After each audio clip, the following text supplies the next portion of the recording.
React is one of the most popular JavaScript frameworks.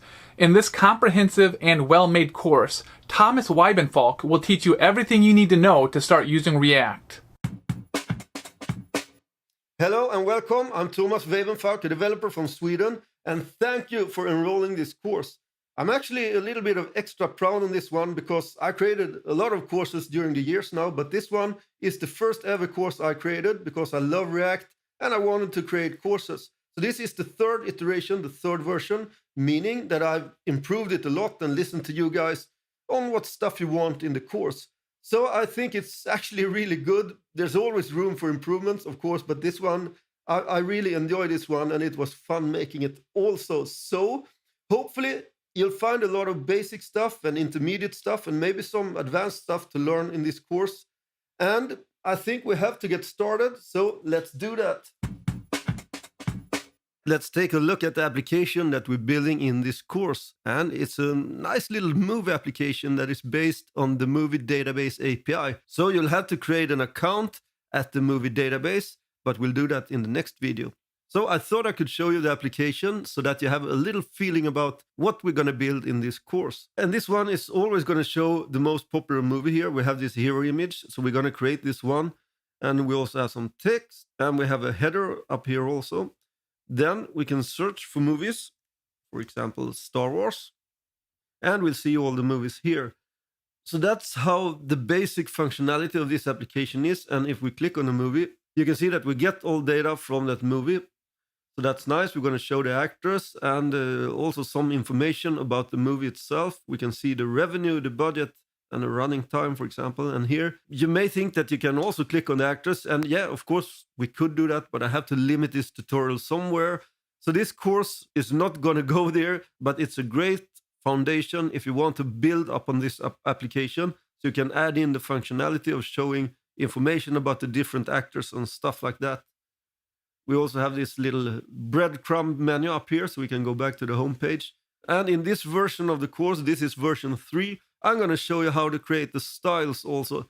I'm going to be fairly quick when I show the styles because I still want to have the main focus on React itself.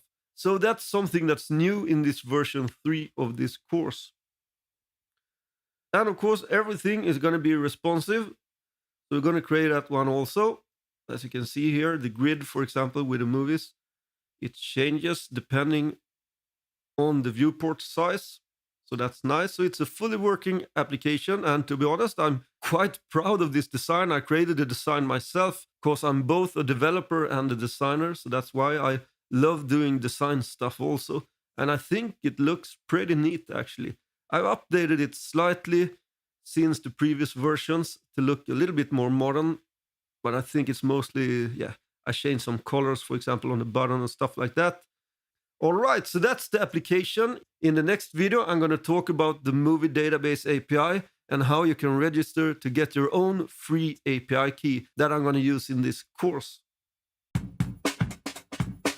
Okay, so let's talk about the movie database API. That's the API that we're going to use in this course. And the movie database has a great API for fetching a lot of movies, TV shows, and stuff like that. We are going to focus on the movies, so that's what we're going to do here. And you can sign up for a free account at the movie database. So just go to themoviedb.org and click Join TMDB. And then you can fill out your username and password and email and create an account. And when you have created an account, you probably get an email where you have to verify yourself before you can log in. But when you have created your account, make sure that you go back to the MovieDB and click on login. And then you enter your username and password just as a regular site that you log into. All right, and then you're presented with this dashboard kind of thing. I think it's a dashboard. And the only thing you have to do is go up here to your profile and click on this round button up here. And then you have the settings here. So choose settings. And then at the left menu here, you can see that you have something that's called API. So click on API. I guess I probably have to blur this once out because I don't want to show you my own API key.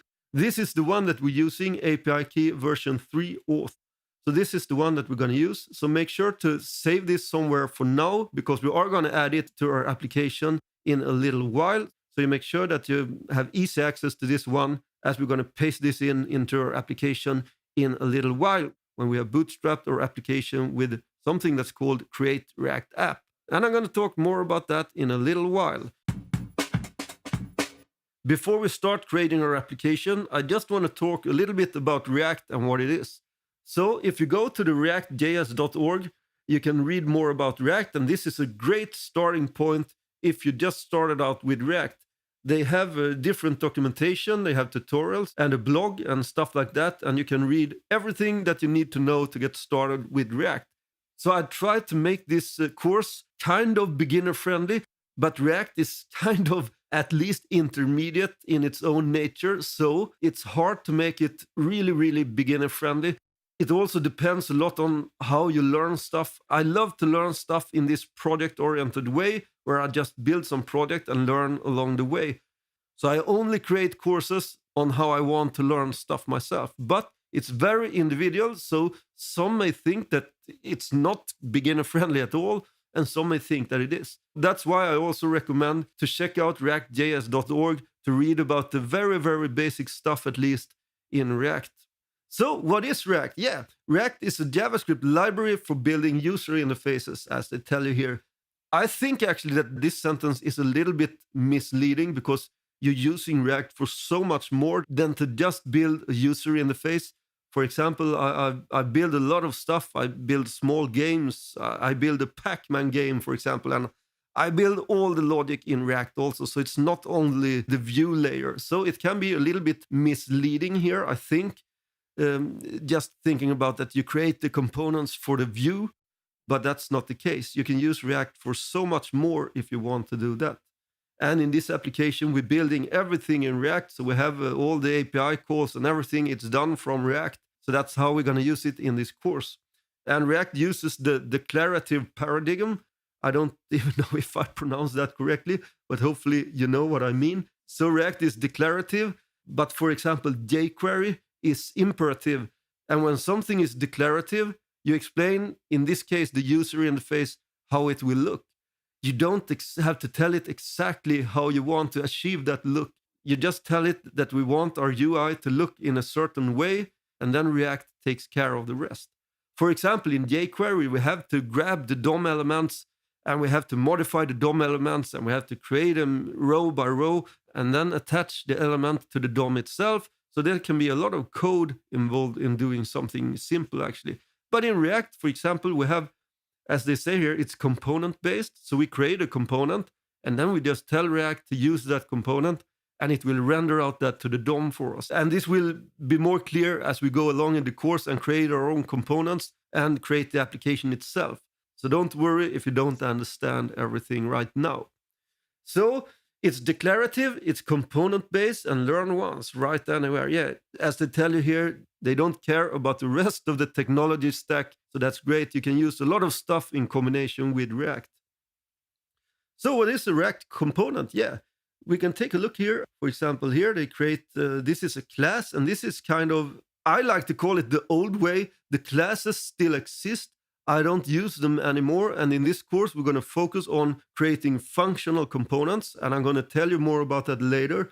And in the end of the tutorial, when we have finished the application, I'm also going to show you how to convert some of the components, the stateful components, to class components. Just in case you need to know how to create class components also, because the reality is, if you start working for a company or a client, there may probably be some components that are still class components because there's a lot of applications made in React that's made before we had state in functional components. So that's why you had to have a class before to have state in them. And we're going to talk about that later also. So this is a component they create with a class, and they call it a hello message. And as you can see here, they're using something that's very much alike regular HTML. They have this tag here with a hello message, and this name is a so-called prop they're sending in. And we're going to talk more about props also later, so don't worry about that. But this is actually not HTML. It's something that's called JSX, and that's something that we're also going to learn in this course. So we create the component here. So we tell it to use this component, and React will take care of the rest and create this div with our text hello, and in this case it's going to be the name that we send in with the prop. So the name is going to be Taylor. It's going to type out hello Taylor, as you can see here. So this is very, very neat with React. We can reuse these components in our application. So that's short on what React is.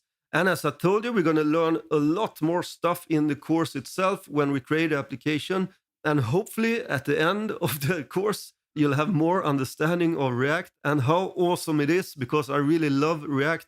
I'm really passionate about using React. And actually, this course is also something that I'm very passionate about, because this is my first ever course I created, and this is the third version, meaning that I have listened to people that have enrolled this course before and changed stuff and added stuff to make it more optimal and more perfect, and hopefully you'll enjoy this course.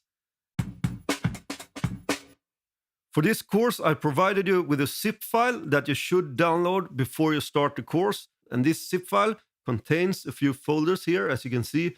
And it may look maybe a little bit different when I end the recording of this course, because I haven't really recorded it yet, but I think it will look this way. But if it looks a little bit different, it's okay. Hopefully you can read the folder names and understand what they're for. So I'm going to provide you with a folder that's called files to be copied to the project folder.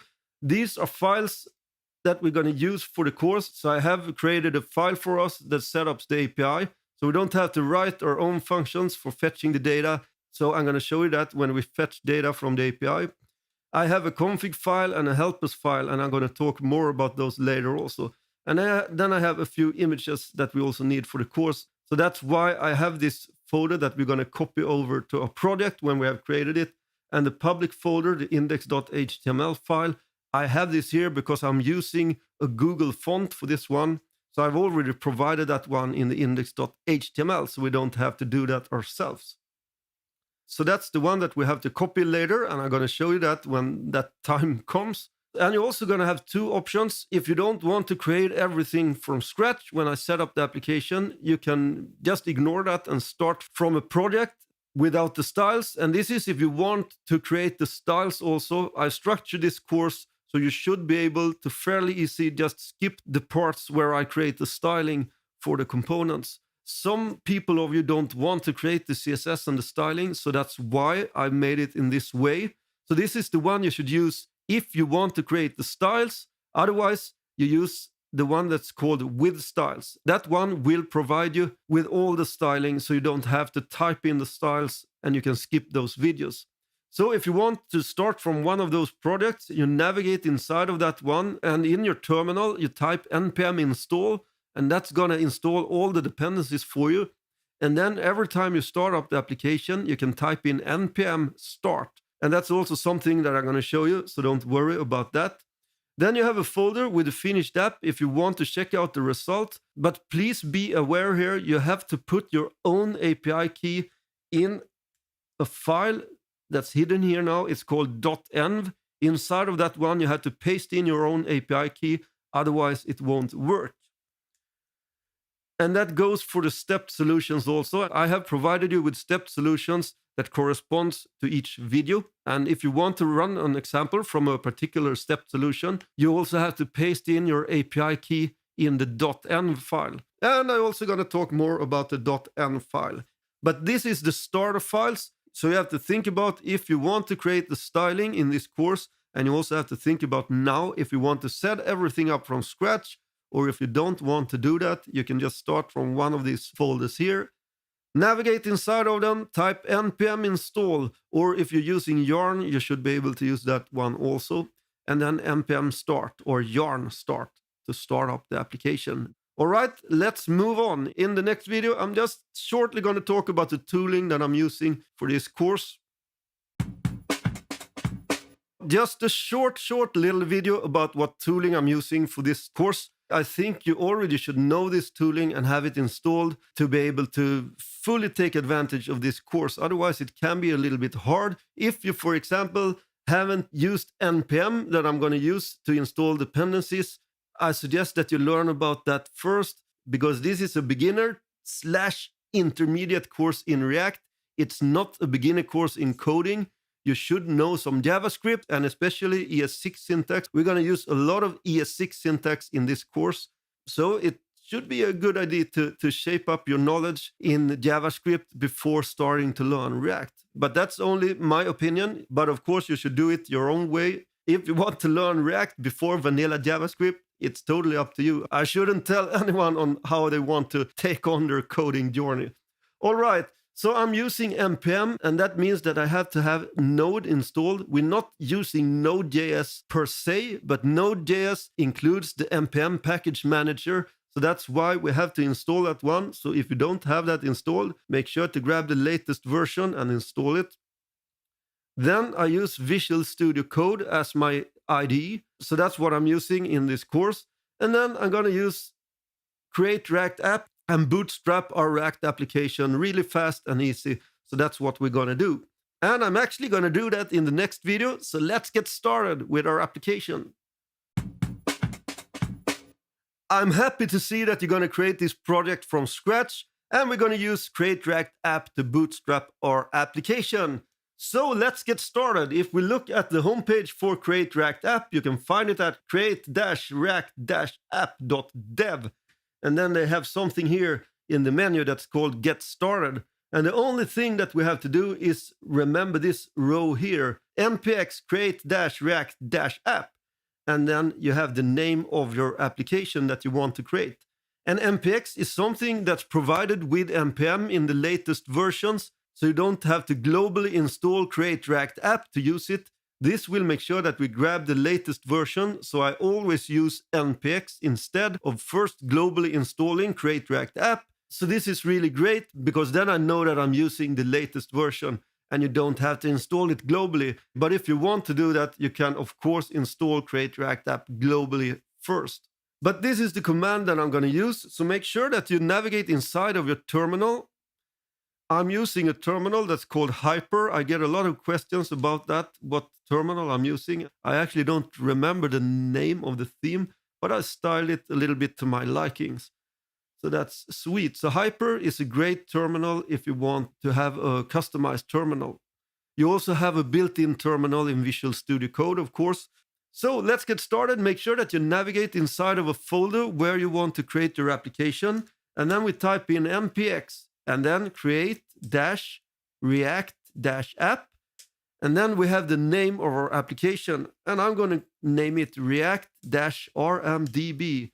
And RMDB stands for React Movie Database. So that's the best I could come up with. You can use whatever name you want. And then we can hit enter and then wait for it. It will install everything for us. So it will take a little while. All right, hopefully that installed correctly for you. And Create React App has now hopefully bootstrapped our application. You could set up this yourself and not use Create React App. But Create React App is actually used in many production applications. And it's actually used right now for a client that I work with. And it's a fairly large application. So you can do a lot of stuff with Create React App. And it's using Babel and Webpack in the background to set up the React environment for you.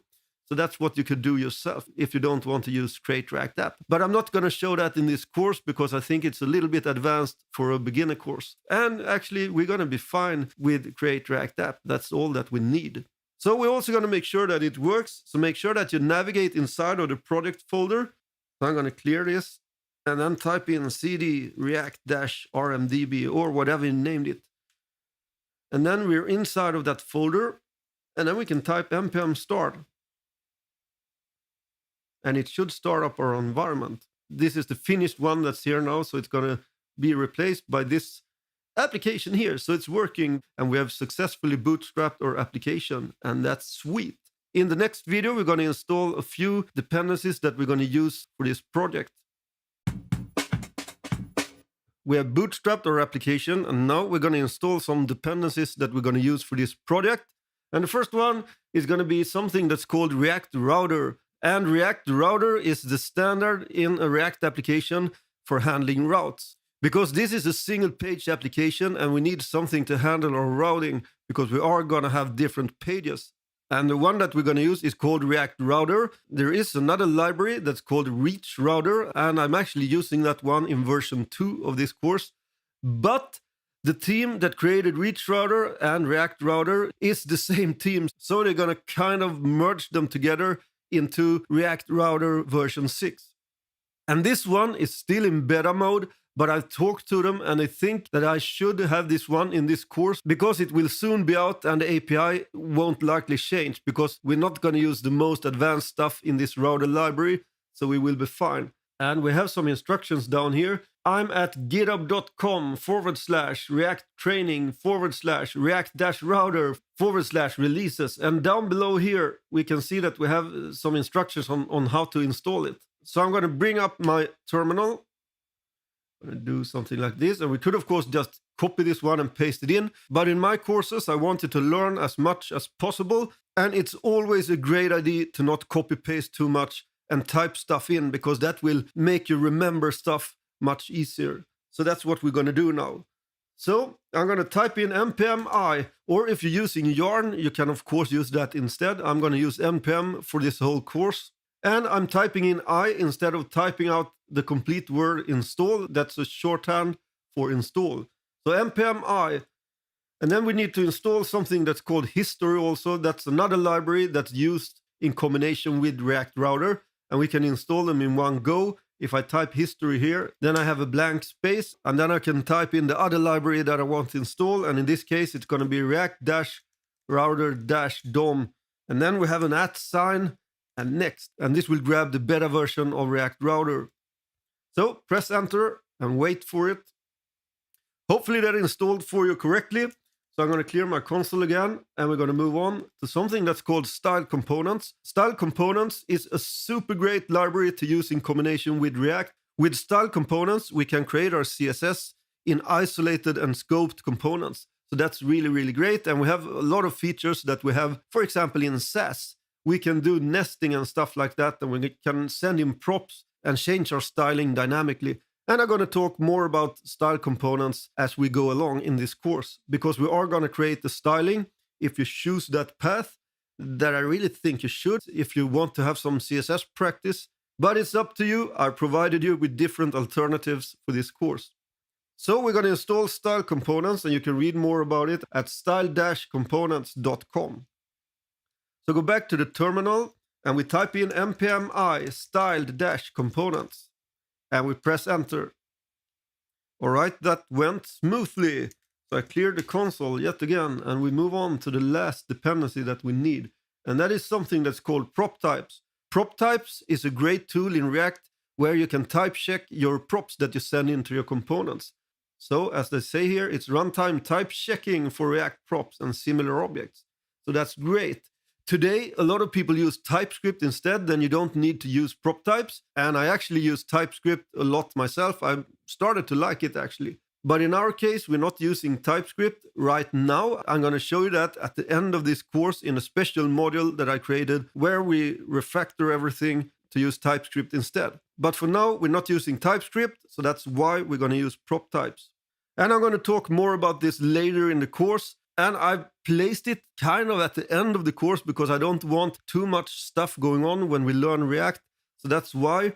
So I'm going to talk about it at the end of the course. And when you create a component that has some props, you should use prop types to do type checking on your props. But I'm not going to do that first. I'm going to add it in later in the course so we don't get distracted of too much stuff going on. All right. So go back to the terminal, type in npm I prop-types and press enter. So that's it. That's our dependencies. And of course, I didn't mention it at the start of this video. You should, of course, be in the folder that we created, the application that we bootstrapped with Create React App. It's very important. You have to navigate inside of that folder. Otherwise, it won't work because we're installing the dependencies in that project folder. All right. In the next video, we're going to copy some files from the starter file, zip file, to this project that we're going to need to make this work. If we look inside of our project folder, react-rmdb, we can see that we have some different folders and files here. And for example, if we look in the public folder, we can see that we have some image files and the index.html file. And this is the folder that the dev environment is going to build for us. So the public folder is the finished files that we're using for running the application. So that's everything inside of there. And the source folder, the src folder, is going to be the folder where we create all our stuff for the application. So you can see we have some CSS file And we have an app file, an index file, and an index CSS file. We also have a test file. We're not going to do any tests in this course, so this one we're not going to use. And we have a service worker. We're not going to use this one either. And we have the setup test that we're not going to use. If we take a look inside of our zip file, the starter files that you should have downloaded for this course, and we take a look inside of the first folder here, 1 files to be copied to project folder. All right, so that's the files that are going to be copied to the project. So make sure that you mark them here, copy them, move back to your folder, your project folder, and paste them in. And then you're going to choose to replace the old folders. This one is in Swedish here, so you probably don't understand it if you're not from Sweden. But what it says here is to replace it. So I'm going to click that button. And then it's going to ask me if I want to merge the source folder or if I want to replace it. So if it asks you to merge it or replace it, always choose replace. Alright, so we successfully copied the files, and if we take a look inside of the public folder here, we're going to have exactly the same files. The only difference is that I've added in a Google import of a font that's called Able or Able. I don't really know if I pronounce it correctly. It sounds better to pronounce it Able, so I think that's the correct one. That's the only thing I've changed here, and that's in the index.html file. The other files remain the same. So that's the public folder, and if we look inside of the src folder, you can see that it's lesser files now, and that's because I removed all the files that has something to do with tests or the service worker and all the CSS files that we don't need because we're going to use style components. And I also added in some files and a folder. We have the images folder, and this one of course contains the images that we're going to use for this course. And then I have a file that's called api.js, and inside of this file there's some functions that are going to handle the API calls to the movie database API. And in the previous versions, we actually created these ones ourselves in the course, but I think that was just a distraction from React and the React syntax, because this is a course about learning React. And the thing is that this is regular JavaScript inside of this one. It has nothing to do with React per se. So that's why I created this one for you instead and placed them in a file. And of course, I'm going to talk more about these functions when we reach that point in the course. And then I have a config file, and this config file contains everything that has to be set up with the movie database API. And I have a help us file also, and the help us file contains a couple of functions that will help us to convert some numbers into money and also to convert our time. And I'm going to talk more about these two files also later in this course. So these are the files. Hopefully this one will work. So if we go back to our terminal, and this one is running now, so just to be sure, I'm going to break it and run npm start just to see that it works. It's always a great idea to see that stuff works when you change something. And then I go to my browser and reload the page, and you can see I'm at localhost 3000 just as before. But now this nice little rotating React logo is removed and it says start here. And that is because I removed that one and I've modified this file so that we can start from here now in this application. So if it says start here, you know that you successfully copied all the files, hopefully, and it should work for you. In the next video, we're going to move on and actually use that API key that you got when you registered for the movie database API. Okay, we got one more thing to do, and then we finished with the setup of our project. And that is that we're going to create a .env file and paste in our API key. So in our application folder at the root, we're going to create a new file. I'm going to call it .env.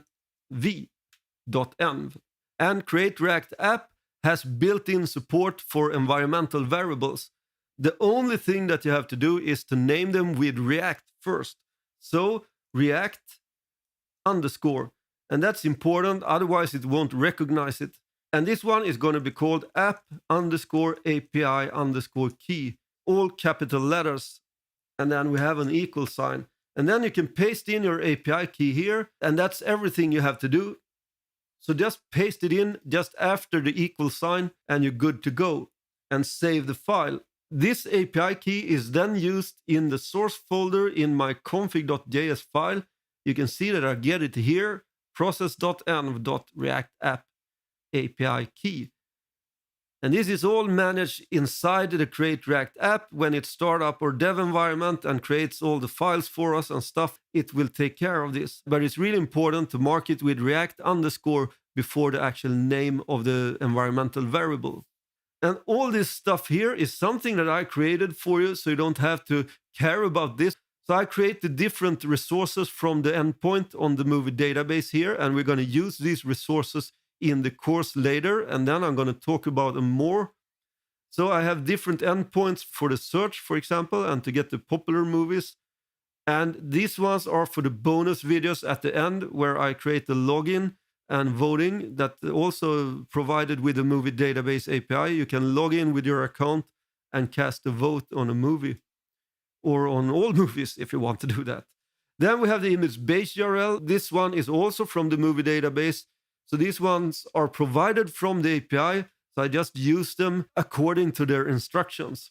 And we have a backdrop size. We can set the size of the backdrop and the poster size on the images. We can set different sizes here. And I mark them here for you if you want to try to change them and see what it does. So we don't have to think more about this as I set them up for you. And there's also a file that's called api.js. And inside of this one, I created the actual code that is going to fetch the data. So we can call these functions later when we fetch the data, and we don't have to type in all of this ourselves.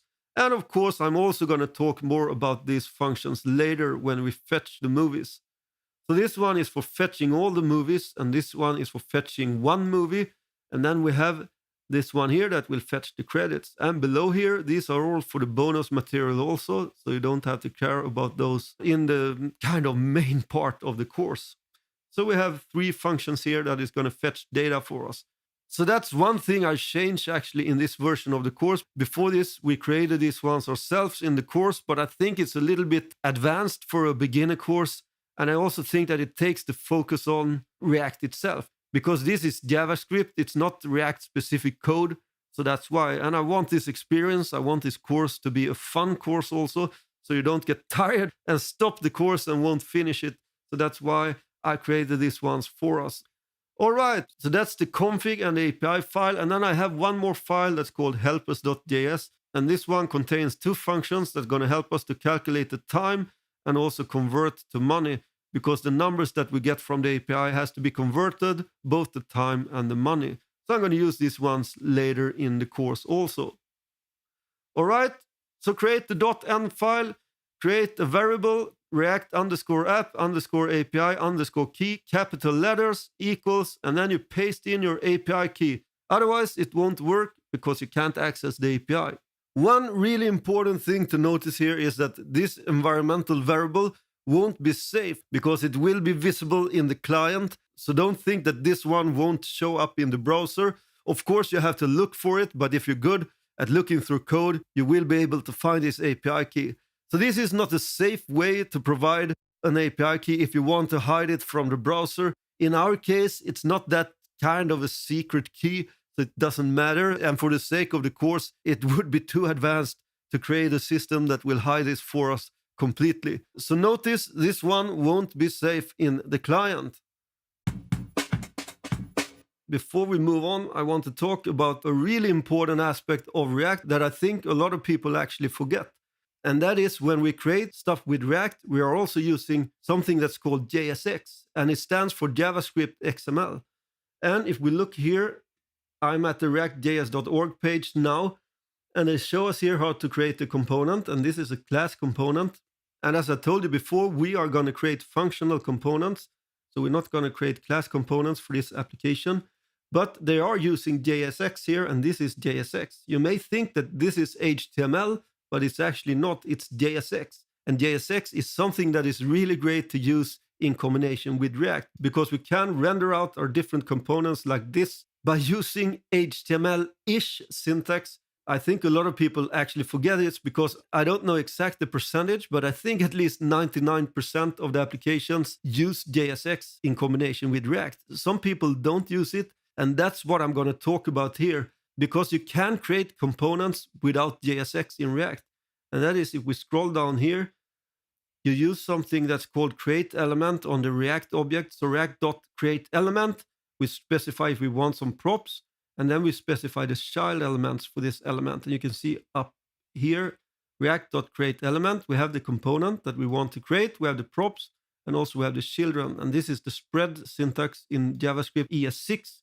That's why they use 3 dots here to explain this. So this one here is actually the same as this. This one here will transpile down to react.createElement, but it wouldn't be practical to use react.createElement for every component and everything you do in React. You can see that it's not that readable and it will get kind of messy. And I actually think that React wouldn't be that fun to use if you use it this way. So I'm just going to show you how to create an element with react.createElement also. And in the next video, I'm going to talk more about JSX. But now I'm going to show you just a small example on how you can create an element with react.createElement. So let's move back to our terminal and make sure that our dev environment is running. So npm start. Always use npm start when you start up your dev server. And you can see that we have it running here now. Then I go back to Visual Studio Code and I'm going to be in the app.js file for this one. It's inside the src folder, and this is kind of the heart of our application. We have the index.js that is the start file for the application. And you can see that I import the app component here. These imports are ES6 syntax for import. So we can import a module. And in this case, the module is a component and it's called app. So I import that one here. And then it's used here. And this one is JSX. So this is the heart of our application. We have both a library that's called React and we have React DOM, because React can be used for other stuff than the DOM. For example, you can create native apps with React. But we are going to use the library React DOM, and this one is all set up with Create React App for us. So you can see that from the React DOM that we import here, we call the render method, and we give it the component that we want to render, and we tell it where we want to render it. So from the document.getElementById, we get the root element. So if we look inside of our public and the index.html, you can see that we have a div here that's called root. And it's inside of this div that we're going to render out our complete application. We can close the public folder now and go back to the index.js file. So we're telling React to render our application to a div that's called root. And it's also in something that's called React strict mode. It wasn't that before, but this is a default now with Create React App, and strict mode is actually great. It's going to do a few more checks if you do some stuff that you shouldn't be doing when you code your application. So it's always a good idea to using the strict mode in React. All right, so let's move back to the app.js file. And as you can see here, we have this element here. We have the div that's called app, and I render out start here. And that's the one that we saw before when we started up the application. You don't have to type this in if you don't want, because I want to show you this. This has nothing to do with the application that we're going to build. So I'm going to create the little component now, and then I'm going to remove it, and we can continue on creating our application. I'm going to do it with an arrow function. I like to use arrow function. They don't do it here, but you can change this one if you want to an arrow function, const app equals, and then we create an arrow here instead like that. I'm used to using arrow functions, so I use them for components also. So const, I'm going to create the component that's called star, and I have an arrow function, and then from React, we import React here. You always have to import React at the top. And then I call create element. I have a parenthesis. I'm going to create a div. And then we're not going to have any props because we haven't talked about props yet. So I set that one to null. And then I'm going to render out the string. This is a little star. Like that. And I'm going to remove the sidebar so we can see the component here. So this is instead of using JSX. And if we want to render this one out, instead of returning this one here, I'm going to return the star. And as this is a function now, I also have to call it like this. Save it. And then I'm going to go back to the application. And you can see this is a little star. So it renders out perfectly. And this is just a small example. And I wanted just for you to notice that you don't need to use JSX. And this is actually the React functionality at its core. So you don't have to use JSX. But we are going to use JSX because it's sweet and it's fun to work with. And I think actually that it would be a small hell creating applications without JSX. At least I think so. So I remove everything I created here and save the file again. Just make sure that it works. Start here, and it works, and that's great. So that's a little bit about React.createElement and using React without JSX. Just a small note on that one. I'm not going to go any deeper into it because I don't think it's actually relevant to use React without JSX. So that's why. Okay, I talked a little about using React without JSX, but I actually don't think that's a great idea. So that's why I also want to talk a little about JSX before we move on with this application. So JSX stands for JavaScript XML, and it's pretty similar to regular HTML. So if we take a look here, you can see that they create an H1 tag here that says hello world, and this looks just like plain HTML. But as they say here, this funny tag syntax is neither a string nor HTML. And I actually don't think if it's a funny tag, as they say here, but all right, you get the idea. Why JSX? We can read here more about why we are using JSX. And the main thing here, is that they don't want to put markup in one file and logic in another file. They want to have them combined in one file, and that may sound scary for some, because a couple of years ago you shouldn't ever mix them together, but in React it works really great. And as they say here, React components contain both markup and logic. So JSX is something that is created to look pretty similar to HTML. There are a few differences, and I wanted to talk about those here, because in this case we create an H1 element and that looks exactly the same, but there are some stuff that differ from regular HTML. And for example, here you can see you can embed JavaScript expressions here for the source here in the image tag. For example, you can use curly brackets and then you embed a JavaScript expression, and that's super great that you can combine them this way. And also, as you look here, tab index, it's camel cased. That differs from HTML. And they say it here also, since JSX is closer to JavaScript than to HTML, React DOM uses camel case property naming convention instead of HTML attribute names. So remember that you have to use camel case in JSX. And there are some few differences. For example, when you set a class on an element, you don't use the class keyword, you use class name camel cased. And they also mention it here. And it took a little bit of time for me to get used to this one. And now I actually type in class name when I type out regular HTML. And also it's good to know that JSX is quite safe. It prevents injection attacks and stuff like that. So I think you'll learn a lot about JSX as we go along in this course, because we are going to use practical examples in this course. But the most important part is to remember that JSX is not HTML. And it's also used camel casing when you create an attribute. Before we dive in and create our components with state and props and all these vital things in React, you can sit down, relax, have a drink, have a beer, have a cup of tea or whatever you're drinking, and just listen to me in this video where I'm going to talk a little about props and state in React. The first thing you can do is to imagine that this is a room seen from above, and the gray circle here is a lamp that's not turned on. And the orange one is a lamp that's turned on. Each of these lamps has a light switch that is off and on. So if I click this one here, I can turn this light on and the light switch is going to change to on. And this one, I can turn it off. So both lamps are off and I turn this one on and I turn this one on. And this is made possible because I can use state in React.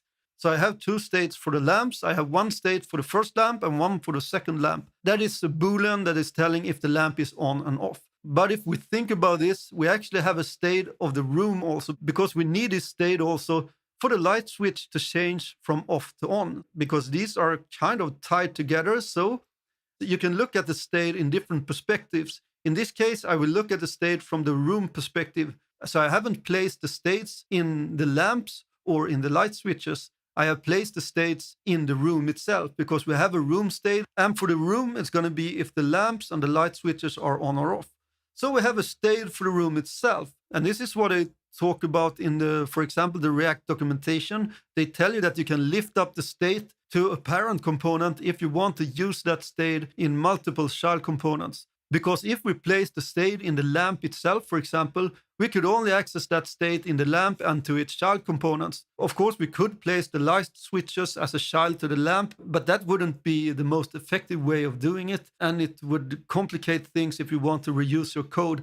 So what I've done here instead is that I have this room here, and I place the components in the room, and I'm also going to have the state in the room. So we can use that state both for the lamps and the light switches. And I'm going to show you how I did this now, and also talk a little bit more about state and props. So if we take a look inside of the code here, this is the application that I created for you. You can also open it up from the starter files in this course. I provided it there. So I have the index file, the standard index file that shows the app component. And the app component is actually going to be the room. So I could also name this room because this is actually the room component. And as you can see here in the room component, I'm creating two states. In React, when you create a state with hooks, you use something that's called a useState hook. Before we had hooks, we had to use classes to have state in them. So you couldn't ever create a functional component that had state in them. But now we have hooks, and that means that we can have stateful functional components, and that's sweet. So when we call this useState hook, we can initialize it with an initial value. So in this case, I'm giving it false because I want this lamp to be turned off initially. Then I do something that's called ES6 destructuring here. I'm destructuring out this array that I get back from the useState hook. So we can name our state here to whatever we want. In this case, I name it isLamp1on, and then we have the setter for the state, set isLamp1on. And there's a few things you should know about state in React. And the first one is that you should look at the state as immutable. You should never mutate the state. Then that means that you always should use the state setter that you get back to set the state in React. If you're modifying the state directly, for example, try to change this one, this means that your component won't re-render, and that's no good. And it can also cause a lot of trouble in the future for you in the application. But if you use the setter and change the state and don't mutate the state, your component will re-render and update the DOM. And this is how stuff works in React. You update the DOM when your components re-render. And one more thing with functional components is that we can have as many states as we want with the useState hook. In the class components, you can only have one state, so you have to kind of create an object with different properties to hold your state. So this is super sweet. We can divide the states up now depending on how we want to structure the state. So in this case, I created two states. I have one for the lamp 1 and I have one for the lamp 2. So they are doing the exact same thing. The only difference here is when I initialize it, I set this one to true, and this will turn lamp 2 on. All right, then I have two functions, and these ones are going to be called when we click the light switch. So I have one for the light switch 1 and one for the light switch 2. You could have one function instead, but I want to make it really, really clear on how stuff works. So that's why I created two of them. So we have one function for the switch 1 and one for the switch 2. And this one will set isLamp1. That's the setter for the state 1 for the lamp 1. And what I do here is that I provide it with an inline function. And when you provide the state setter with a function, it will get called with a previous state. So in this case, I'm going to flip that Boolean value. So when I click the button the first time, this value is going to be true instead because it's false initially. And this one for the button 2 is going to be false because it's true. All right, so these are the functions for the light switches. So if we look at the JSX here, what we return to the DOM, this one is a room component. And if I go up here, you can see that this is a style component that we're also going to talk a lot about in this course. I create a style component. That's a div here. So I set some styling on that one on the room itself. I make it 500 pixel width and 500 pixels in height. And I set a border on it. And the margin 0 and order is going to center it on the screen. So everything is wrapped in this room component. Then I have a component that's a lamp. I'm going to talk about that in a second. And I also have the light switch. So we have the state in this app component. That's the room. So this is where I kind of gather all the states for this little simple application. And this way I can use this state in both the lamp component and the light switch. Because as you can see here for the lamp component, I created something that's called props. Props is something that you can create and that will get sent along into your component that you create. Props is an object, so you can create as many properties on that object as you want. In this case, I created a lamp on prop. So this one will be sent into the lamp component in the prop object. I also created a prop that's called position, and this is how I can make the lamp appear on the left or on the right in the room. And the lamp on is going to be the state for the lamps. So this one is going to be a Boolean. And that way, this component will know if the lamp is on and off. And I'm going to show you that in a second. And I do the same with the light switch. And for this one, I have the callback, as I showed you up here. I give this one a prop that I call callback. It doesn't have to be called callback. That's a name that I choose. And the switch on, I'm going to give it the lamp state for this one. So you can see that I use the lamp states for both the lamp and the light switches. And this is what I talked about before. If we created a state for the lamp in the lamp itself, we wouldn't be able to access this state for the light switch. Then we have to create the light switch as a child of the lamp. And that's no good, as you probably can see now, because now we can place as many lamps and light switches we want in our room. So it would be much harder to do it if we place the state in the lamp itself. And I also have a position prop for the light switch. So let's go inside of the lamp component that I created here. I also have a wrapper div for this one. That's a style component. So I wrap everything in that div. And the interesting thing with the style components is that they also can have props, because they are also valid React components. So we can use props in our style components to modify our CSS. And that's one of the super strengths with style components, I think. Because as you can see here, this is something that's called a template literal. And in this template literal, we can grab the props that are sent into this component. So in this case, I create $sign and curly brackets, and I can use a JavaScript expression. And I have this inline function here that gets the props. So if we look at the wrapper component down here, you can see that I also send in a prop lamp on and the position. So I'm just sending along these props that I initially sent into the lamp component. So I get them in the lamp component, and then I also send them along to the wrapper component. That's a style component. And by doing this, I can, for example, check here if the props.position equals to the left. Then I'm going to set the left value to 20 pixels. Otherwise, I set it to 380 pixels, and that will place it to the right in the room. So this way, I can modify my CSS and make it very, very dynamic. So that's really sweet that you also can use props in the style components. All right, that's how style component and props works. So if we look at the lamp component here, I'm sending in these props here. And what I'm doing here is I'm using ES6 destructuring. So from the object that we get, that you usually call props, I'm destructuring out these values that I send in. If I didn't do the destructuring here, and I just do it like this, you can see that it warns me here now. Then I have to type in props dot and props dot, because the props is an object. So I have to grab those specific properties from that object. But if I destructure it out as I do here, I don't have to type that in every time. So I destructure out the properties here instead. And there's a few things you should know about props, because they differ from state. And the main difference is that the props are passed into the components, and you should never ever change the props in the component that gets the props. The props values are changed from the parent that is sending in the props to the component. So if the props change in the parent, it's also going to re-render this component here. So never ever change the props values in this component. You can change the state in the component with a state setter, and that's how you, for example, can trigger a re-render when you change the state in a component. So that's fine. You should change the state in the component with the setters, but a prop should never be changed in a component that receives the props. When the prop value changes, this component will re-render, and it will have the new value in the props. So that's how props works. All right, we can check out the light switch also. I'm doing the same here. I'm destructuring out the props here, and I have this button component, that's a style component, and I modify it with the props here also. So I'm doing the exact same thing here. And you can see here that I send in the callback. That's the function that I have in the app component here. So that's the one I'm sending in with a callback prop into the light switch. And then I have my button, and the button has an on-click handler, and the on-click handler will trigger this callback function.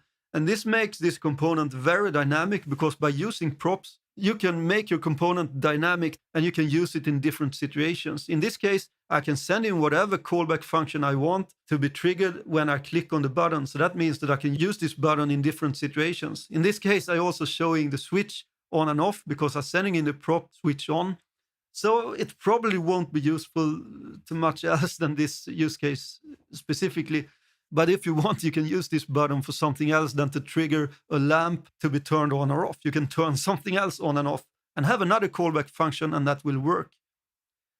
So that's what you use props for also. You can make your components dynamic and reusable by giving them some props, and by using these props inside of the component, you can adapt your component and change the logic. You can change the JSX and what it should render and stuff like that. So that is really useful to use props for that. All right, so that's short on state and props. I hope this one gave you some insight before we start creating our own. So let's move on. In the next video, I'm going to talk more about style components and what they are. There's one last thing I want to talk about before we start creating some code for real, and that is style components. Because in the next video, we're going to create our global styles for our application, and we're going to do that with style components. So just a short talk about style components and why it's so great. And I think the biggest benefit is one, that you get scoped CSS. And that means that you can have the same class names for different components. It doesn't matter because it's scoped to that component. And number two is that you can use syntax kind of like Sass. For example, you can nest stuff and you don't need to have polyfills and stuff like that. It will create all that automatically for you. And number three is that you can have props inside of it. And props is something that we're going to talk a lot about in this course because it's an essential part in React. And that means that you can modify the CSS by sending in different props to your styles. You don't need to know exactly now how props work because we're going to talk about that later in the course. And also you can use just plain regular CSS, and that's super great also. So that is some benefits that style components will provide to you when using it in your application. So we already installed this library, and when you use it, you have to import something that's called style. I think they have an example down here. Yeah, here. Import style from styled components. And styled is an object that holds different properties. For example, in this case, they want to style a button. So these properties corresponds to what they are called in the HTML.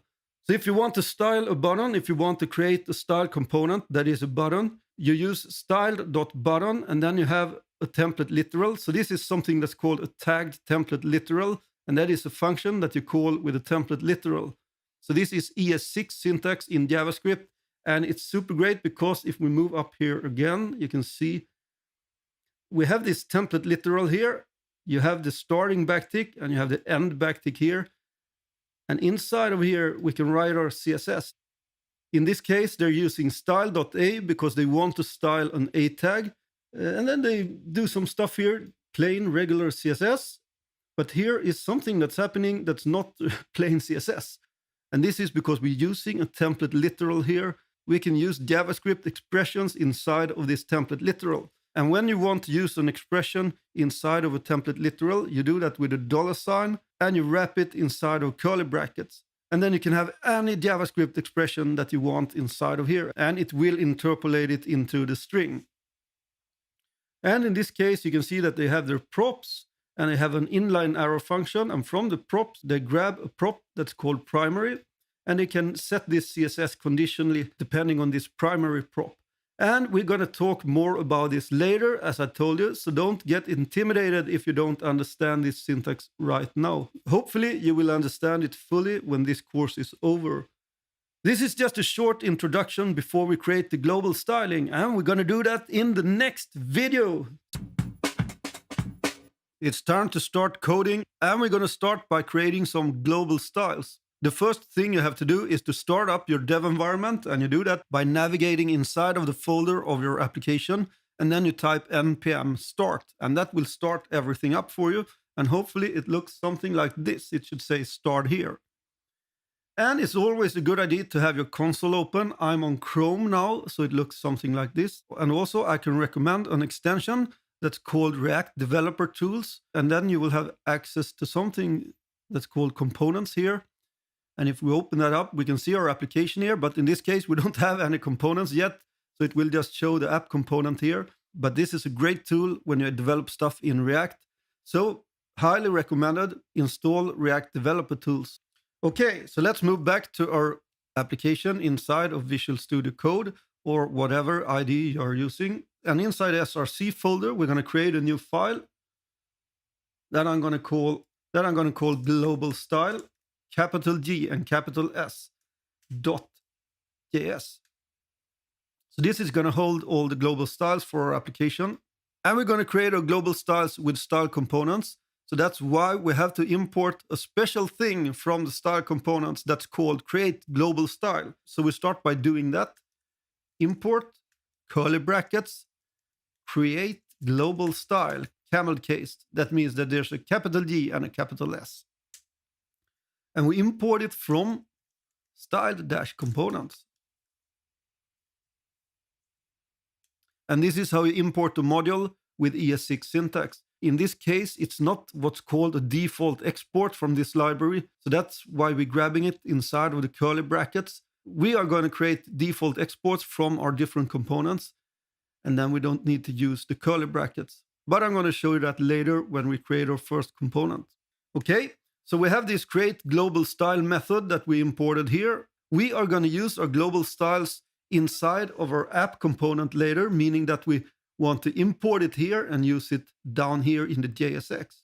So that also means that we have to export this style component from this file. So export, and this is a const, also ES6 syntax. It stands for a constant. So that's what we have in JavaScript now. We have lets, we have const, and we have vars. I'm always using const before I know if this one is going to change, and then I change it to a let if it's going to change in the application. But usually consts will do, at least when you do functional programming, as we're mostly going to do in this course. So const means that this one is not going to change. As with everything, there are special cases when it can change. For example, if you create an object with a const, you can change the properties in that object, but you can't change the object itself. All right, enough about that. This one is going to be called global style, and this is a component. And every component that you create in React is going to have a capital letter to begin with. So capital G and capital S in this case. And it's going to equal, and then we call this method that we imported up here, create global style. And in this case, we're not going to have a dot and something here because this is the global style. So we're going to have double backticks, creating our template literal. And then I do like this, and then we can write our CSS inside of this template literal. And the rest here is going to be regular plain CSS. So first I want to set up some CSS variables. So colon root, we do that on the root. And when you create a CSS variable, you do that with double dash, and then you have your variable name. So max width, this is camel cased, as you can see here. I'm going to set the max width to 1280 pixels. And then I have another variable, double dash, white. And then I set my white color, another variable, double dash, light gray. This one is going to be EEE, double dash, med gray or medium gray. And this one is going to be 353535. Double dash, dark gray. And this one is 1C, 1C, 1C. Double dash, font, super big. That's a funny name. I had forgot that I called it that. All right. You can call it whatever you want. This one is going to be 2.5 rem. And the next one is double dash and font big, 1.5 rem. Double dash font med or medium, 1.2 rem. And the last one is going to be double dash font small, 1 rem. And that's our CSS variables that we're going to use for this application. Then I'm going to set the font for the whole application and also do some resetting here. So I have an asterisk like that. I set the box sizing to border dash box. And then I set the font family to able. And that's the Google font that is imported from the index.html file. And then I have the backup font of sans serif. All right, that's the resetting. Then on the body, I'm going to set a few things also. So I'm going to set the margin to 0. The padding is going to be 0, like that. And then, as I told you, with style components, you can nest stuff. So inside of the body, we can nest the h1 tag like this. and set the font size to 2 rem. Font weight is going to be 600. And the color, and I'm going to grab this from my variables that I created up here. And when you grab a variable in CSS, you do that by typing out var, parenthesis, and then the variable name. In this case, it's going to be _white. So that's the H1. Then I'm going to set the H3. The font size is going to be 1.1 rem. And the font weight is going to be 600 on that one also. And then one more thing to do here, and that's the P tag. So font size, 1 rem for the P tag, and the color is also going to be white. So var _white. And then I also do some auto formatting. And sometimes when I do this, create global styling, the auto formatting doesn't work. I don't know why. So I do it manually instead and save the file. Always remember to save your files. It's very easy to forget to save the file and then it doesn't work. So this is everything that we need for our global styles. Now we're going to move inside of the app.js file. And up here where we import React, we can mark it with styles. And then we import global style from /global style. So this means that we're importing this one that we created here, this const that's called global style. We can import it because we export it inside of this file. We don't do a default export, as I'm going to show you when we create components. That's why we use curly brackets and import this as a named import. And we're importing it from the file that's called global style. You don't have to type out .js. It's enough with just typing out global style. It will figure the file extension out itself. All right, so there we have our global style component, but how do we use it in our application? We should place this at the top level of our application. And as we're going to have a component that wraps our complete application, in this case, it's the div that's called app. It has a class name of app. We're going to change this out later when we have the routing set up. But for now, that's a wrapping div. So inside of that one, we can use our global style and we self-close it like this. We don't have any props to send into this one. And we're not setting any class name or stuff like that.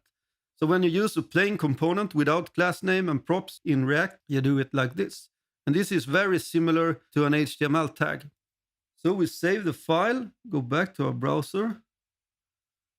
And the only thing we can see now is that the margins and padding have changed here. It's just right at the edges here now, and it wasn't that before. So we know that our global styles are working. And we can actually just comment this one out, save the file, go back to our browser. And you can see that the margin is there now. So that way we know that it's working. And hopefully we didn't do any mistake in the CSS itself, so it should work. Otherwise, we have to adjust that later. All right, in the next video, we're going to start creating the header component for the application. So we're going to create our first real component in this application, and it's going to be the header component. So the first thing we do when we create a new component is to create a file for that component. And you can see that we have our src folder here, and we have an images folder, but we don't have a folder that's going to hold our components. I usually create a folder that's called components. That's what I'm going to do now. Components, all lowercase letters. And inside of this folder, we're going to create all of our components. And the thing is that the structuring of an application is something that's highly subjective. So you can have your own opinions on how you want to structure it. And if you want to structure it in a different way, you can of course do that. But please be aware that this course will have this folder structure, and you have to think about it if you change stuff yourself. If you just want to focus on learning React, I highly recommend that you use this folder structure that I created for the course. I'm also going to have a folder for each component because I want to separate out my styles and have the styles in a separate file and have the component itself in a separate file. I've created this course so you don't have to create the styles if you want. So that's easier for me to handle it that way by separating them out. So therefore, I also think it's nice to have everything related to a component in its own folder. So we're going to create a new folder inside of the components folder that's called header. capital H. So we're inside a header folder, and this is something in Visual Studio Code. It won't show a complete tree structure here when you just have one folder, but this will change later. But we're inside a header folder, and inside a header folder, I'm going to create a new file that's called index.js. And this is also something that's highly subjective, actually, because I'm going to create my component in the index.js file. So we're going to have one folder for each component, and each folder is going to have an index.js file. And this is great when you import stuff, as I'm going to show you later. But it's not that great if you, for example, have 10 components open up here. They're all going to be named index.js. So that's a downside by doing it like this. But this is a fairly small application, so I don't think it matters. I can actually show you this. If we have a component that's named test component, we import it like this, and from // we have our folder that's called test component, like this. Of course, we don't have this one now. This is just an example. It's exported as a default export. So we import it like test component without the curly brackets. We can name it to whatever we want, but I like to name them just exactly as they are in the files. And we import it from the test component folder. And then if we have a file that's called index.js, we don't have to type out anything more here. It will automatically grab that index.js file. But if we name this file, for example, test component also, we have to specify it like this. We have to type it out 2 times. And I don't like to have to type it in 2 times. So that's why I'm using an index.js file instead, as this is a fairly small application, so we don't get confused up here when we have a lot of components open. So that's my explanation to why I'm using this structure, and that's also why I name my files like this. All right, so delete this one here. We're also going to create placeholder components for the styles, because we're going to use these style components inside of this component itself. So that's what we're going to do, and we do that by creating another file that's called header.styles.js. And this is how I like to name my style component files. So I have the component name, and then I have a dot, and then I mark it with styles, and then I have a dot and the file extension. All right. So from the style components, we import styled like this. Import styled from style components. Components, it should be an S. Then I'm just going to create placeholder components, because I am going to create the styles in the next video. So if you choose to skip the styles, you don't have to do them. Just as before, you always have to export these ones because they are in a separate file, and we are going to import them in the index.js file soon. Export const. I have a component that I like to name wrapper, and it's going to be a styled.div. So this is a div that I'm going to style. And I just have the double ticks, and I end it there because this is just a placeholder now. So we could just copy this one, but as I told you, I want to repeat stuff and type it in many times when you learn things. So we export const. I have another component that is going to be called content, and it equals, from the style, we have another div, double backticks, and end it. Then we export const logo img, and it equals a styled, and this is an image. It's the logo that we're going to style, double backticks, and end it. And then we export const tmdb logo img. Be careful with the capital letters here. This is the movie database logo. So capital TMDB, capital L, and capital I. And from the styled, we're going to style another image like this. So this is the 4 style components that we're going to use for this React component. So save the file, and I'm going to show you in the next video how to create the styles, the actual CSS. But move inside of the index.js, we're going to create our header component now. The first thing you do when you create a React component is to import React capital R from React. And that will make sure that we are using React in this component. Then I have some images for the logo. So if we look inside of the image folder, I have the TMDB logo. This is an SVG, so we just see some code here. And then we also have the React movie logo. And that's also an SVG. So move back to the index.js. We're going to import these ones now. So import rmdb logo. You can name it to whatever you want here, but I choose to name it RMDB logo. You could just name it logo, of course, if you want to do that. But I want to separate them out because we're going to have the TMDB logo also. And we're going to import it from ... That's in the header folder. Then we want to go up one more folder. So ... again. And then we have our images folder. And then we grab the react-movie-logo.svg. In this case, it's really important that you also type out the SVG extension. Otherwise, it won't work when it's an image. So that's the RMDB logo. Then we import the TMDB logo from ... images / TMDB_logo.svg. Like this. And as you can see, this can be a really long file path here, and that's no good in some cases. Of course, you could set up this with Create React App, so you use absolute imports instead. But I choose to not do this in this course as I want this to be kind of beginner friendly. And to be honest, we're not going to have that long file path. So that's why. Okay, so that's our logos. That's our images for the logos. Then we're going to import the styles that we created in header.styles.js because we export them here, as I told you. So we're going to import them in this component. So import, curly brackets. We have our wrapper. We have our content. We have our logo IMD. We have our TMDB logo. No, logo IMG. TMDB logo IMG. And we're going to import these ones from ...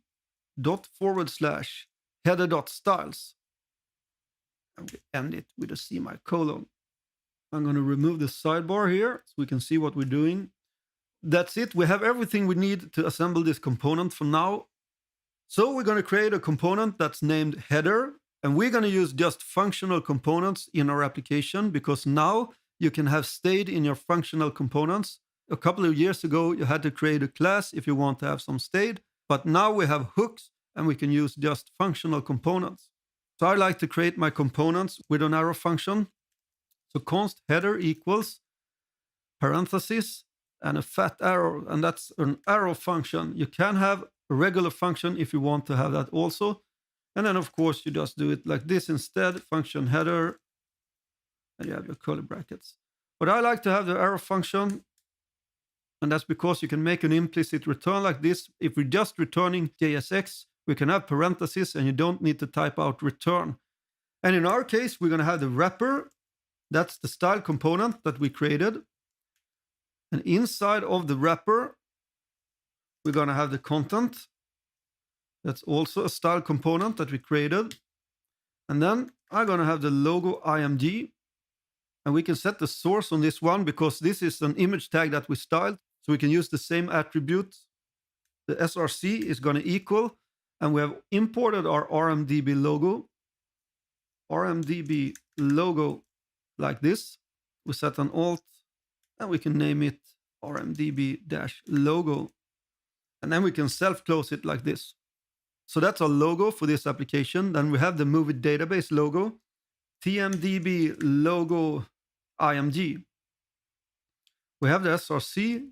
It's going to be the TMDB logo IMG. And we set the alt to TMDB-logo. And we self-close it. Do some auto formatting. And now you can see,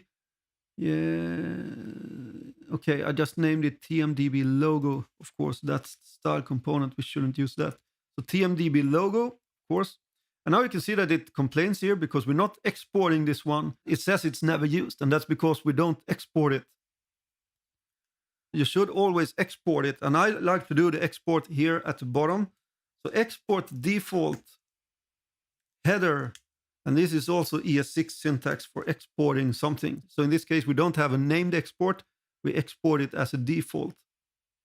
Some people like to have their export here instead. I don't like that, so that's why I have it at the bottom here. But you can do however you want. And this is our header component for now, but we're not actually using it. If we go back to our application here, you can see that nothing has happened because we have created a component, but we're not actually using it yet. So we have to do something about that. So let's go back to our app.js file. And inside of this div here, the wrapping div, this is also something that you have to know, because in React, you can always just return one component. You have to wrap the components if you have multiple of them in another component or in something that's called a fragment that I'm going to talk about later in this course. So inside of here, we're going to have our header component, but first we have to import it, of course. So what I like to do, I like to mark it with components like this. And then I import header from ./components/header like this. When you want to use a component in React, you have to import it first like this. This is a module that we import. Our component is a module that we import with ES6 syntax like this. Right, and then we can use the component here. For now, we don't have any props for this one. So just as we did with the global style, we can insert the component here down in the JSX. And we have our header. So do some auto formatting and save it. And if we go back to our browser, you can see that we can't really see the images now. And that's because we haven't set the styling for the images now. So that's what we're going to do in the next video. Or if you choose to not create the styles, you probably will see the header up here now if you're using the styles that you copied over to your project folder. But in the next video, we're going to create the styles, and that will make the header show up with the logos. We have created our header component, but we can't really see anything. So we have to create the styles for it also. You can see it, yeah, it looks like crap here. So we have to give this some styling also, so we see the nice little logos and our header. So inside our file that's called header.styles.js, we're going to start by creating the wrapper style component. We're going to set a background on that one, background. And from our variables, we're going to grab the one that's called dark gray, like this. And then I'm going to give it some padding, 0 and 20 pixels, and that will give it some padding on the sides.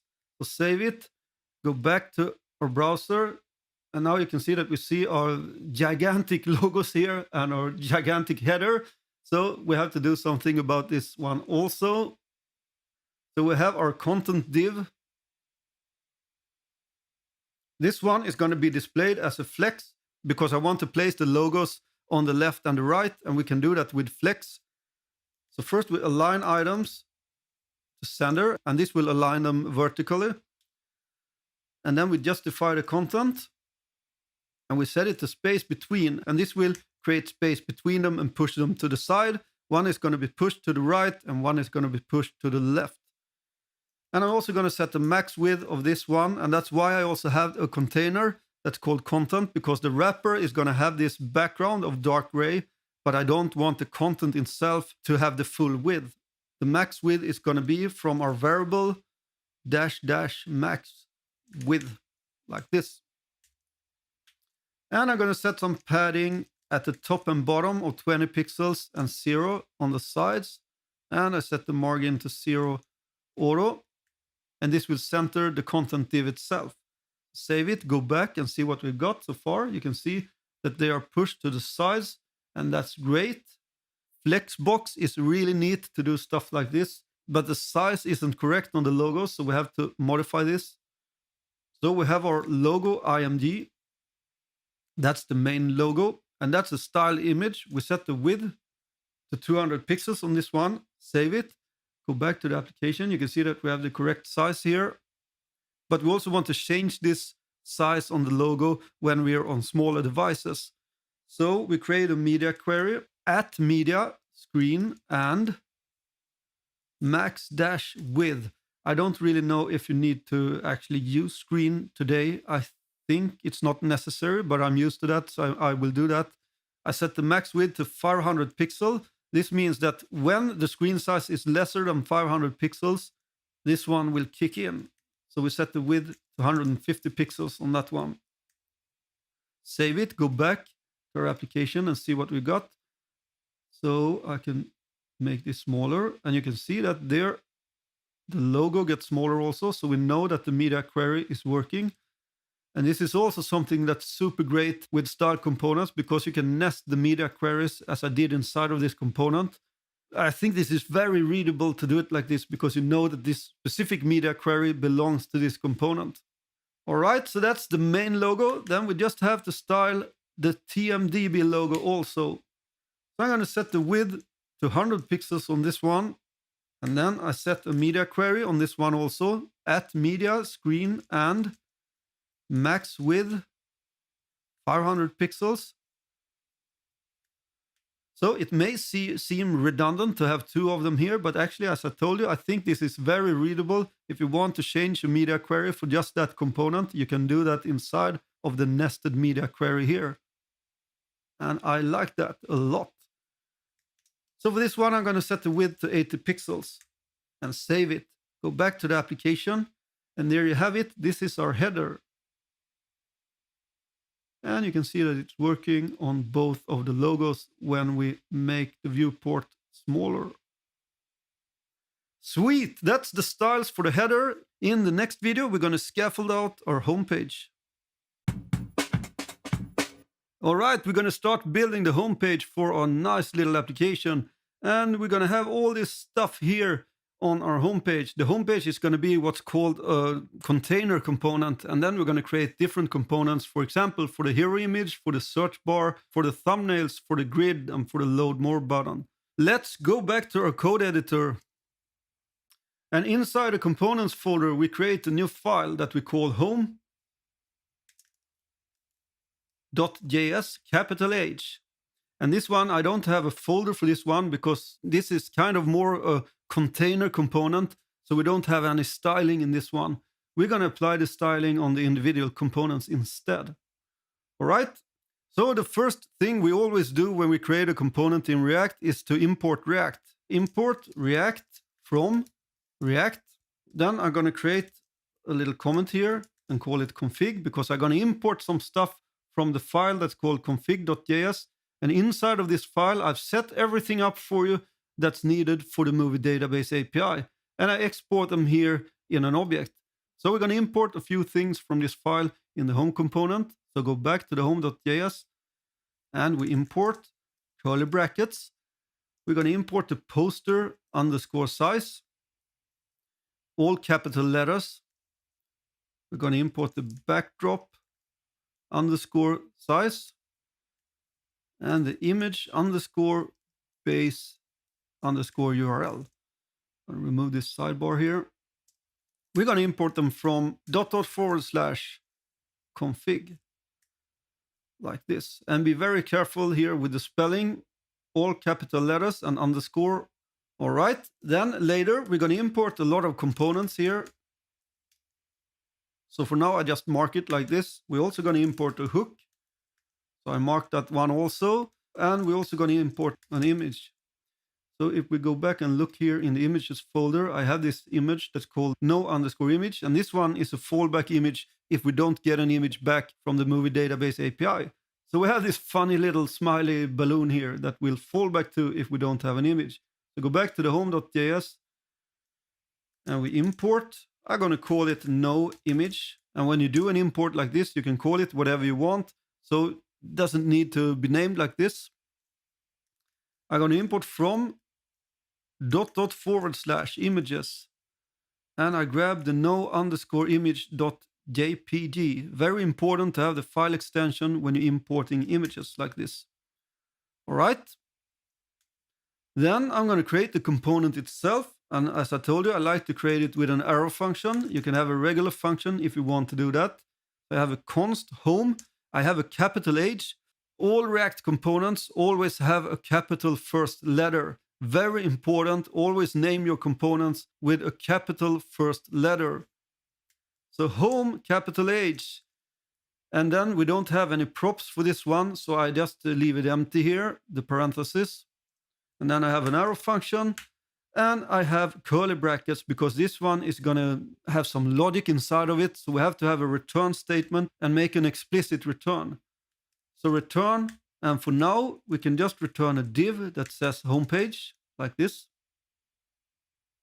All right. Then we can also actually scaffold out our states that we're going to have in this component. And for that one, we're going to need a hook that's called use state. So make sure to import that one up here. You type in a comma and then you have curly brackets, and we import use state from the React library. And the use state hook is the hook that you use in functional components in React to create a state. So when we call the use state hook, we'll get an array back. The first value is going to be the state value itself, and the second value is going to be the setter for the state. And the standard for grabbing and using these values is to use the ES6 syntax for the structuring. So I create a const, I destructure out the state, and the setter for the state, set state. And you can call it whatever you want here, but I want to call this state. You could call it cool like this, but I don't actually think it's that cool. So I'm going to stick with state like this. And then we have an equal sign and we call the use state hook. For now, we leave it empty, but you could provide it with an initial state in here, but we don't do that for now. So as you can see here, I'm calling use state, and this one will give us an array back. So from that array, I destructure out the state and the setter for the state. Otherwise, we could do it like this, but you shouldn't do that. We have a const state, use state, like this, and this state will be an array with the first value, state value here, and then we have the setter for the state as the second value. And then as we didn't destructure this one out here, we just put it in this const that's called state.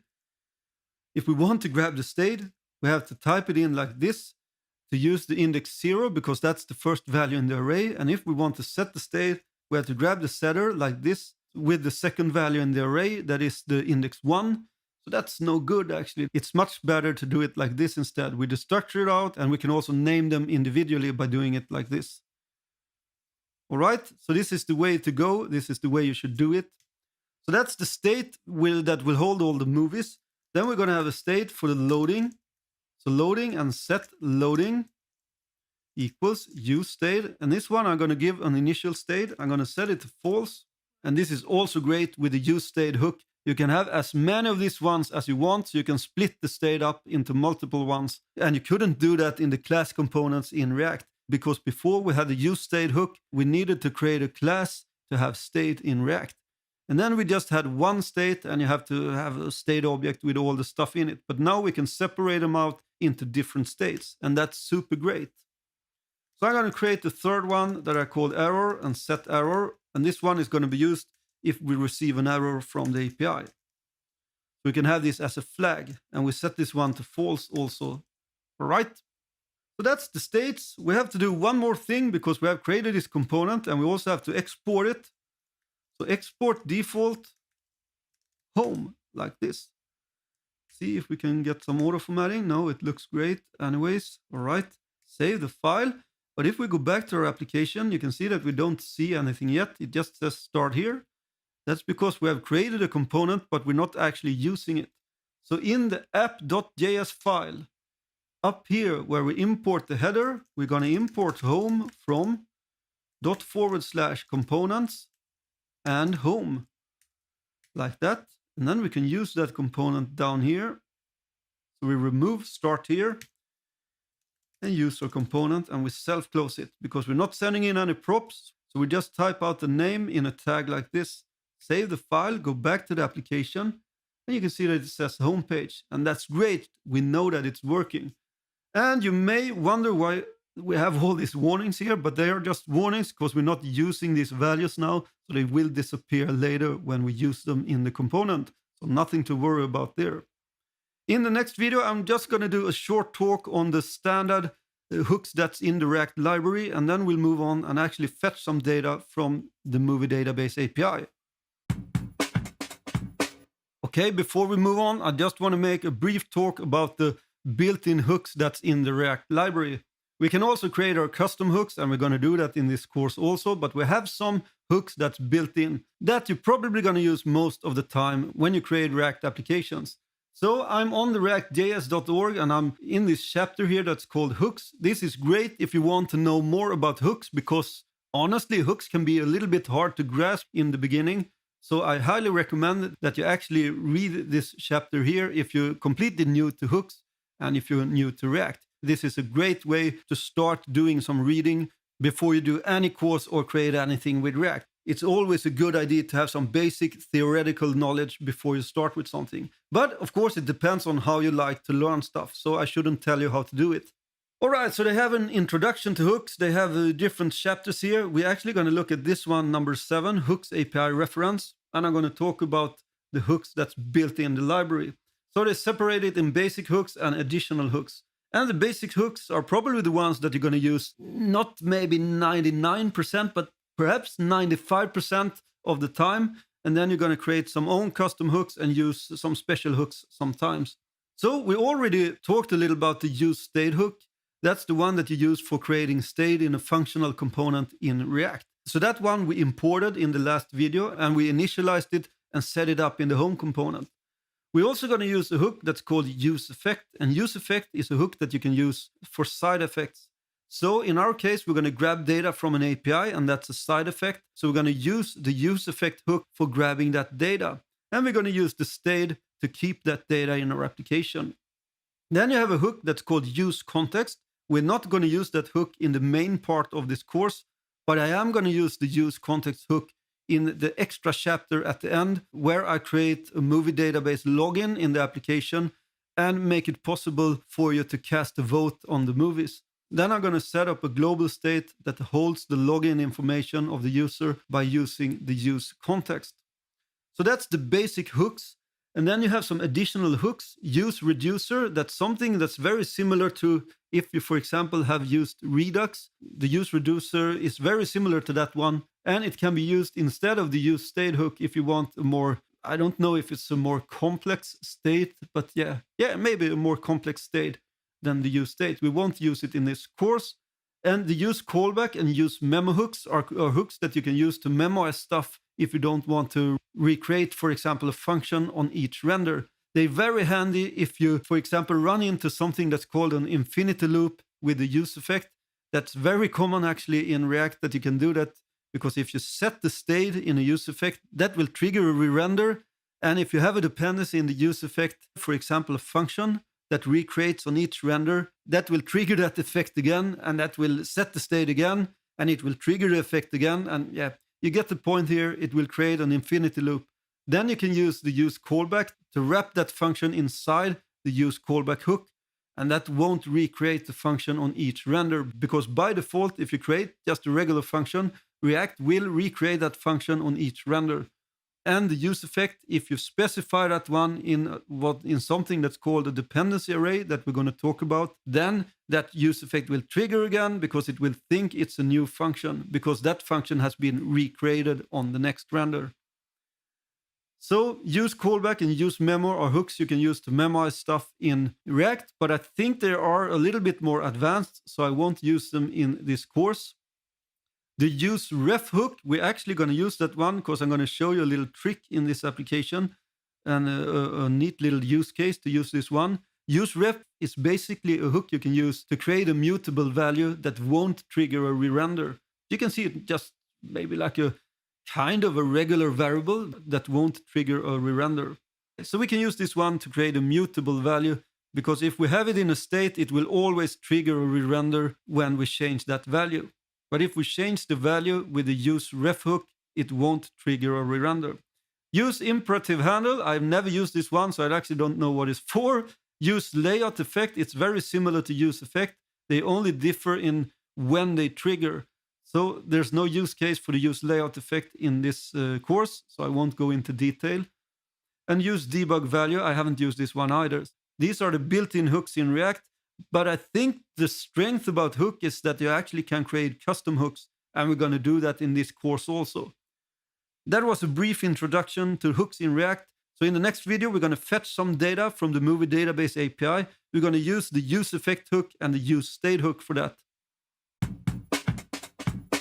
All right, let the fun begin, because now we're actually going to fetch some data from the movie database API. And that's super exciting, because it's always great when you see the magic happens when you have that nice little JSON object with all the data that we fetch from an external source. I like that. I love it. All right, so we're going to be in the home.js file for this one now. Then later we're going to kind of break this one out and place it in its own custom hook. But for now, we're going to be in the home component and create it inside of here. So we're already importing use state, but we're also going to import use effect because we're going to use this one for fetching the data. Then I have this file here that's called api.js, and inside of this file, I created all the functions for fetching data from the API. And I will also say that this will probably be one of the most advanced videos in this course and also one of the longest. So you can care a little extra about this video because it's kind of advanced stuff in this one. All right, in this file api.js, I have this object here where I export a couple of functions. The three first ones are the ones that we actually need to care about. The other ones is for the bonus material for this course, so you don't have to care about that now. So this one is the one that we're going to use now, fetch movies, and this will fetch a lot of movies, multiple movies. Then I have this fetch movie without the S, and this one will fetch an individual movie. And then I have fetch credits, and that's the credits for the movie itself. So these ones are going to be used for the individual movie page. And if we take a quick look at this fetch movies here, you can see that this one has the parameters of search term and page. So we're going to give it the search term and the page that we want to fetch. And I have a ternary operator here that's ES6 syntax for kind of a shortcut for if and else. So I do a check here. I check if I have a search term, and then I have a question mark. And if this one is true, if I have a search term, it will run this one to the right of the question mark. And if this one is false, I have a colon here. It will run this one to the right of the colon. It's a shorthand for if and else. And I have to do this because we have different resources from the endpoint depending on if we're doing a search or if we're grabbing the most popular movies. So that's why I have this ternary operator here. So if we're in the search, we're going to use this resource from the endpoint here and also attach the search term. And then we also grab the correct page. So we add this as a param to the URL. And then I return on await, and I actually await this 2 times, and that's because I first await the fetch from the endpoint, and then I await when I actually convert it with JSON, because this one is also async, so that's why I have 2 awaits.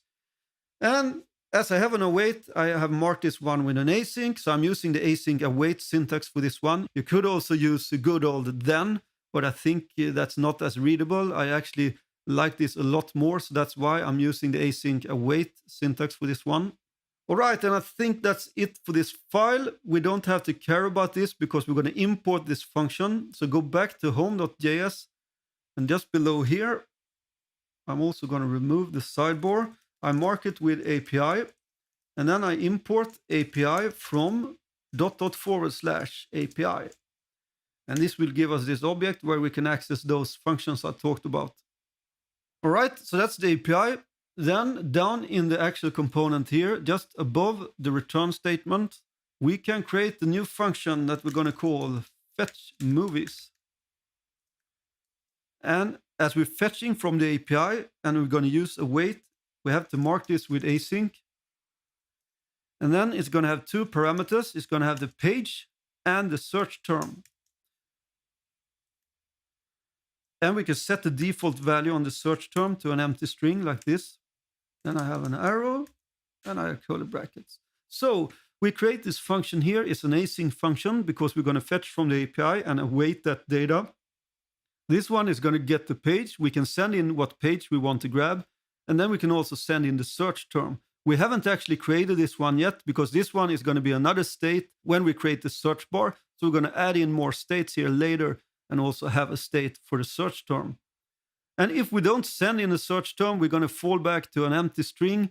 So we set this one as default. So that's the fetch movies function. We're going to wrap this in a try and catch block. Try and catch. And we can get the error. In this case, I'm not actually going to set the error. I'm just going to have a flag that's setting if it's true or false. But of course, you can have a state where you can store the message from the error also if you want to do that. So in the catch, we're just going to have set error and we set it to true. And here you can see how I use this setter for this state. So we destructure it out here, and to set a new state for that one, we call this one and we give it the value. So I call set error and I give it the value true, and this will change that state to true. Inside our try block, we're first going to set the error to false. because now we're grabbing new data. So we have to make sure that this one isn't set to true because we don't have an error before we have fetched anything. And we're going to set the loading to true because now we're fetching. So we set this flag to true. And this is how we can keep track on when we're actually fetching, and we can show the loading spinner and stuff like that. All right. Then I create a const that I call movies, and this const is going to hold all the movies. So I'm going to await. And from the API that we imported up here, we have that function that I showed you that's called fetch movies with an S, really important. And then we're going to give it the search term and the page. So this will hopefully grab the movies for us, and we can try this out with console log movies. But if we go back to our application, you can see that we don't actually get anything here because we haven't triggered this function, and we have to do that in a use effect.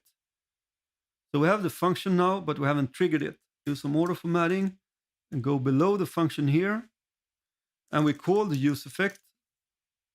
And the use effect is called with an inline function like this. And then we can do what we want inside of this use effect.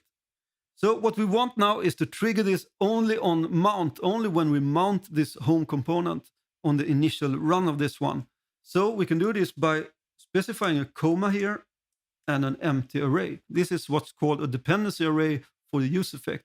And we can specify different dependencies on when we want this use effect to trigger. In our case, we just want it for now to trigger when we start up the application and when the home component mounts. So I specify this as an empty array for now. And when we specify it as an empty array, it will just run once. So that's really neat. In this case, we can just call fetch movies. We're going to send in 1 because we want to fetch the first page. We can also mark this one actually with initial render. So we have specified an empty dependency array, meaning that it will only run once on the initial render. And inside the use effect, we call our fetch movies function. And hopefully we will get the console log of all the movies if we save this one and go back to our browser. And yes, you can see here, we have the movie object here. So in this object, we have the page 1, and this is all from the movie database API. So it's nothing that we have set up here. We have a total pages of 500, total results of 10,000. And we have the actual movies in a property that's called results. And this is an array, and we get 20 movies at a time from the API. So that's sweet. We know that we're grabbing data, and we know that it just triggers once. And that's super great.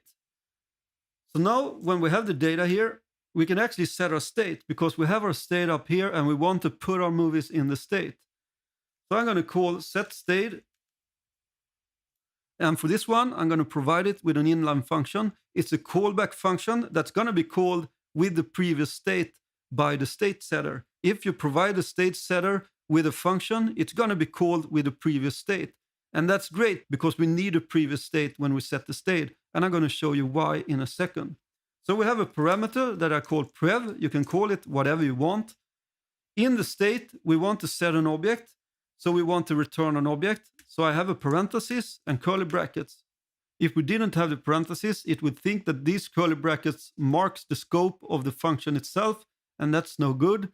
We want to return an object, and an object also is marked with curly brackets. So we have this parenthesis before and this parenthesis after. And this will make sure that we return an object. And this parenthesis here is for the setter, of course. So we have 2 parentheses here at the end. So I have this neat little plugin also in Visual Studio Code where you can see I get these different colors of the parentheses. So it's really easy to see the parentheses. I think it's called rainbow brackets, that plugin. So we're going to set the state. We have the movies inside of this const. So I'm going to use the ES6 syntax that's called spread. I use 3 dots and spread the movies. And this is because I'm going to take this object here and spread it out here. That means that we're creating a new object. It's going to take all the properties from these movies and spread them out inside of this object here. When you set the state in React, you should always provide it with a new value. You should never mutate the state in React, because if you mutate the state directly, it won't trigger a re-render and there can be a lot of trouble. You should always use a setter like this to modify the state, and you should always provide it with a new value and not mutate the state. Really, really important. Never mutate the state in React. Okay, so we have the movies, and then if you remember, we have this property here that's called results. So this is holding all the movies. But in our case, we need to decide on how this new state should look, because if we load more movies, we want to append the new movies to the old state, to the old movies, and not wipe them out. So we have to do some check here for that on the results. So we have the results property, colon, and then I'm going to put it on a new row. I'm going to check if the page is greater than 1. Then I have a question mark. This is a Turner operator here again. I'm going to return a new array. I spread out from the previous state, prev, that's the one here. As I told you, this one is getting called with the previous state. So from the previous state, I spread out the old results, 3 dots, prev dot results with an S at the end. All right, so that's the old movies that we already have in the state. Then I have a comma, and I'm going to attach the new movies. So from the new movies, dot, dot, dot, movies, dot, results. And this one is going to append the new movies to this array. So we get an array with the old movies and the new movies, and that's great. Then we have a colon, because if we're not loading more, we can wipe out the old movies and just give it the new movies that we got in this const called movies. So dot, dot, dot, movies, dot, results, like this. Do some auto formatting, and this will hopefully work. We don't know if it works because we haven't created a load more button yet, so we'll see that later in the course. And there's one more thing we have to do, because we're setting the loading to true here, and we have to set it to false when we have grabbed all the movies. So just below the try and catch block here at the end of this function, we're going to set loading to false, like this. Save the file, go back to see that it works, reload it, and yes, it works, and that's super great. But we're console logging it out here. We don't know if it works with the state, so we remove this console log and go down here somewhere just above the return statement, and we can console log out the state instead. Save the file, and we hope for the best. Go back to the browser, and yes, you can see we have the state here.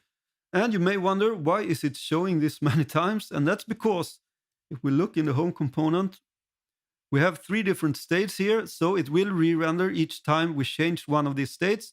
And some may say and go crazy, oh, we have a lot of re-renders, that's crazy. It will make this application so slow. But yeah, you shouldn't worry about that actually, because React will diff those things and only update things in the DOM that has changed. So it doesn't matter if it re-rendered this many times. And to be honest, React is fast, so even if you had a lot of re-renders, you won't have any performance issue in an application of this scale. Don't worry, it's completely okay that it re-renders all these times, because it won't re-render the complete page. It will only re-render the stuff that has changed.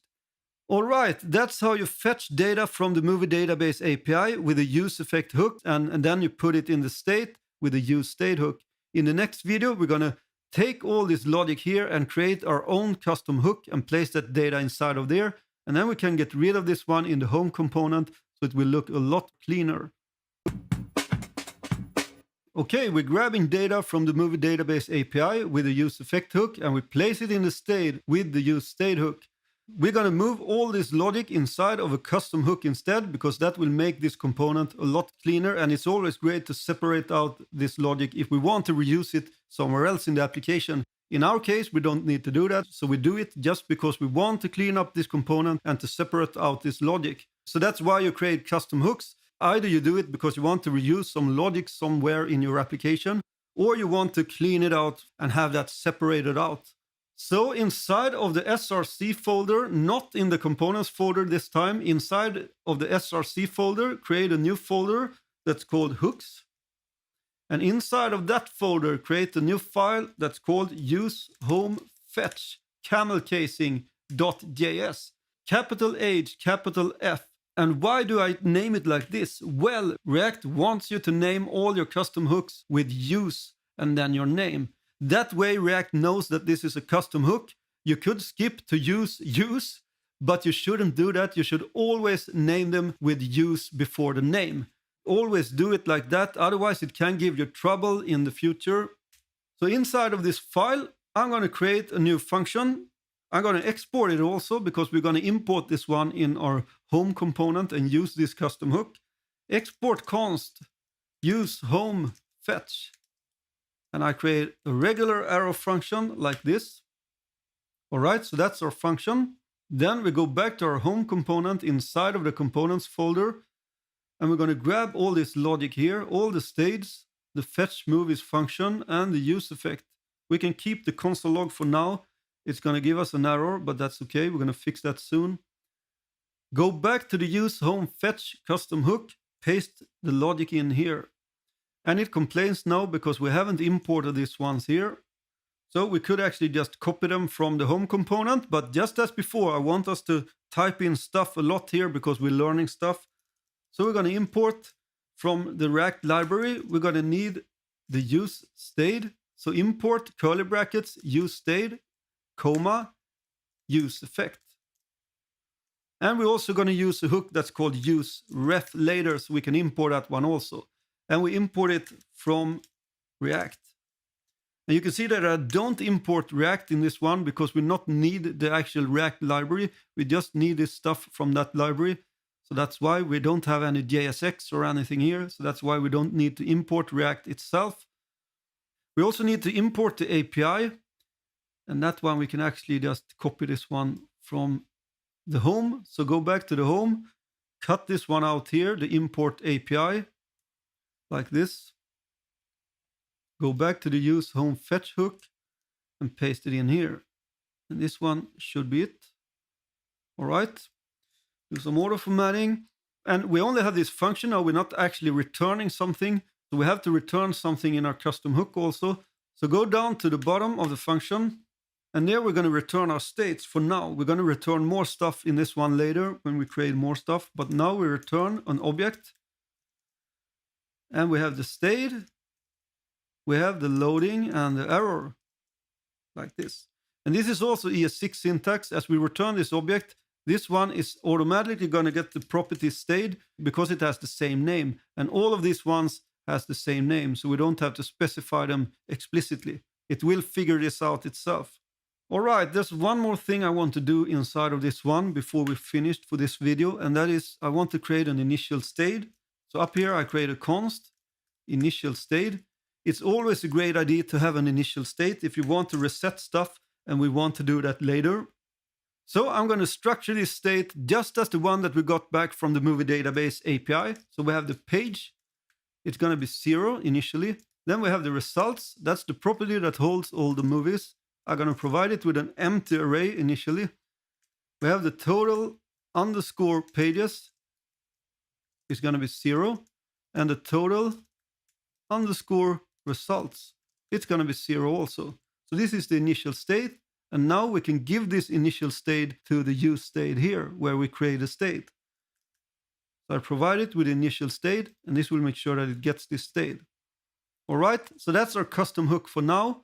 We go back to the home component, and now we have to use this custom hook. I already created this comment here where we're going to import it. So we import curly brackets, use movie fetch, like this, from .. hooks and use home fetch. Then inside of our sad little empty home component, we're going to use this one. And yet again, I'm going to use ES6, the structure syntax, to get those properties from the object that we exported here. We export an object with all these values here. So I'm going to destructure them out here. Curly brackets, state, loading, and error. Equal sign, and I call my custom hook use movie fetch. So this will hopefully work. We're console logging out the state, so we save this file. Make sure that you also save the hook itself and go back to the browser, reload it. Yeah, I have some error here. Use movie fetch is not exported. Didn't I export it? Export const. Yeah, it should be use home fetch, of course, not use movie fetch. So I changed this one to use home fetch. Use home fetch like this. Save the file, go back to the browser, and you can see that we have our state here, and that's great. You can see there's a lot of re-renders, and a lot of people will say, oh, crazy, there's too many re-renders. This is a performance issue, but it's actually not. So this is totally fine. But you can see that we have our initial state here first, and it's 0. Everything is zeroed out. And then we get the data here, and we have all the movies inside here. So that's sweet. And I promise you it won't be any performance issue in this application because of these re-renders. So this is how you create a custom hook in React. Always name your custom hooks with use before you have your name. That's really important. You should always name them like this. In the next video, we're going to start creating the components for the homepage, and we're going to start with a hero image. In this video, we're going to create this hero image here in the application. So we're going to grab a background image and all the text here from the movie database API.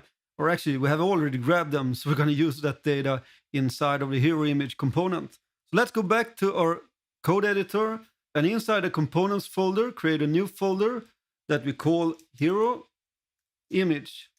Capital H, capital I. And inside the hero image folder, create a new file that we call index.js, and also a file that we call heroimage.styles.js. Just as before, I'm just going to scaffold out the styles so we can use them in the component, but I'm going to create the actual styles in the next video instead. So if you already have this file here and choose to not create the styling for this course, you already have this file here and don't need to do this. So in the heroimage.styles.js, import styled from style components like this.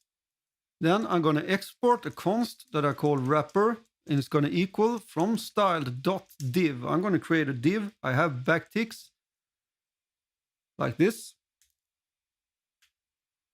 Then I'm going to export const content equals styled.div, exactly the same, and double backticks. Then I'm going to have one that's called export const text equals styled.div, double backticks, and that's it. That's 3 of them. Save this file and go inside the index.js file. We import React from React. Then we're going to import the styles. So I mark it with styles. Import wrapper, content, and text from /hero image styles. All right. Then I create the component itself, const hero image, capital letters H and I equals. And this one is actually going to receive some props. And a prop is something that you can send into a component so that component can change dynamically depending on the props. A prop should never be changed inside a component that receives the props. So they can only change if something re-renders and they get a new prop. So that's how that works. And the props is sent into component on a prop object like this. So we have the prop. I have an arrow function, and for this one, I'm just going to return JSX, so I can make an implicit return. So I have parentheses, so I can skip the return statement. And then I have my wrapper, and this is a style component. We scaffolded it out just recently. This one can also receive a prop. So when you send in a prop to a component, you do it by naming the prop, and then you give it the value. In this case, it's going to be from the prop that this component get, prop. There's going to be a prop that's called image. So we send that along to this style component that's named wrapper. And in the next video, I'm going to show you how we can set the background image in this component by sending in the image URL to the style component that's named wrapper. So that's what I'm doing here. So I'm sending this URL along to the style component on a prop that's called image. Inside this wrapper, we're going to have the content. And inside the content, we're going to have the text like this. And inside the text, we're going to have a regular h1 tag. And in JSX, when you want to use a JavaScript expression, you create curly brackets and then you type in your expression. In our case, we want to show the title. And this hero image is going to receive the title from the prop that's called title like this. And you end it with a curly bracket. You can have any JavaScript expression inside of here that you want. So you can do some calculations and map through stuff and things like that we're going to do later also. I'm going to show you that. Then we have a p tag. And yet again, I have curly brackets. I have the text and end curly brackets. And that one is from the prop.text. Do some auto formatting. And then I export default hero image. And this looks fine actually, but I want to show you a little trick here now that you should use when you create your components. Because now we have to type out prop.image, prop.title, prop.text. So instead you can use ES6 syntax up here and destructure out these props from the prop object. So we have parentheses, and then we have curly brackets. So we're destructuring out this object, and then we have the image, title, and the text. And then we can remove prop here on all of these. So I think you should get used to always doing it like this, because it will look a lot more cleaner with the structure them out up here, so we don't have to type in prop every time. All right, save the component. And just as usual, we can't see anything now if we go back to our application, because we haven't used the component yet. Save it, go back to home. And up here, where I marked it with components, we import hero image from /hero image. And now we can use this component. So below here, instead of homepage and this div, we can just return the hero image like this. But we want to send along some props to this one also, because this one needs the title and stuff like that. And we also need to check that we actually have any movies in the state. So we can't actually do it like this, because it will throw an error if we don't have any movies in that array. So what we can do here instead, we return something here inside of the parentheses, because we're going to need multiple rows. So we move this one inside of here instead. And as I told you before, we can only return one parent element in JSX. So we have to wrap this once, because we're going to have more components here later. So we can create something that's called a fragment in React. We could, of course, create a div like this and move this one inside. But sometimes we don't actually want to create a div. We just want to return this without creating a div. And you can do that by creating a fragment. And this is the shorthand for fragments. You just create these angle brackets and an end angle bracket, and this will work. So inside of here, we also want to check if we actually have some result in the state. So just as before, as I did in the hero image itself, you can see here in the JSX, where I have a JavaScript expression, I can do the same in the home. So go back to the home. I have a curly bracket, and now I can use any JavaScript expression that I want. So I want to check if state results, and the hero image is going to be the first movie. It's going to be the most popular movie. So I grab the first element in the array. I check if that one exists. And then I do something that's called a short circuit. So I have double ampersands. And I'm going to move this curly bracket to the end of here, because I want this one to be nested inside of this one. So this means that if this one is true, it will run this code here. If it's false, it will just fall back. And sometimes some argue that you shouldn't do it like this, because it will return the actual value false here, but JSX won't show it. But if you want, you could instead do a ternary operator like this. So if this one is true, we return the hero image, and then we have a colon, otherwise we return null. We can put it on its own row, and this will also work. And we want to give this hero image some props. So we have a prop of image, and that one is going to equal. And this one I have to construct, because the image URL is constructed by the image base URL that we get here, and also the backdrop size. So I have backticks, $, curly brackets. I'm going to grab the image base URL like this. And this one is going to be long, so I'm going to remove the sidebar. So this is a template literal, and you can interpolate expressions like this in a string literal. All right. Then I'm going to add the backdrop size like this. And then I'm going to add, you can see I have $, and curly brackets for all of them here. $, and curly brackets again. From the state dot results, I grab the first element again. And then we have something that's called backdrop underscore path. Be very careful about the spelling here so you get that correctly. It's really, really easy to make a typo here, and then it won't work. This will get us the image URL. And these ones are all set up in this file here that's called config. They are set up as per instructions from the movie database API. You can see the image base URL is this URL here. So that's the one. And then I set the backdrop size. You can change this size if you want and try it here. You can make them smaller and you can set them to the original size. I set them to width 1280 in this case. So that's what I'm grabbing here, and I'm generating this string here by merging them together in this template literal here. All right. Then we have the title, and we get that one from stay.results, the first element, and we have a property that's called original_title, like this.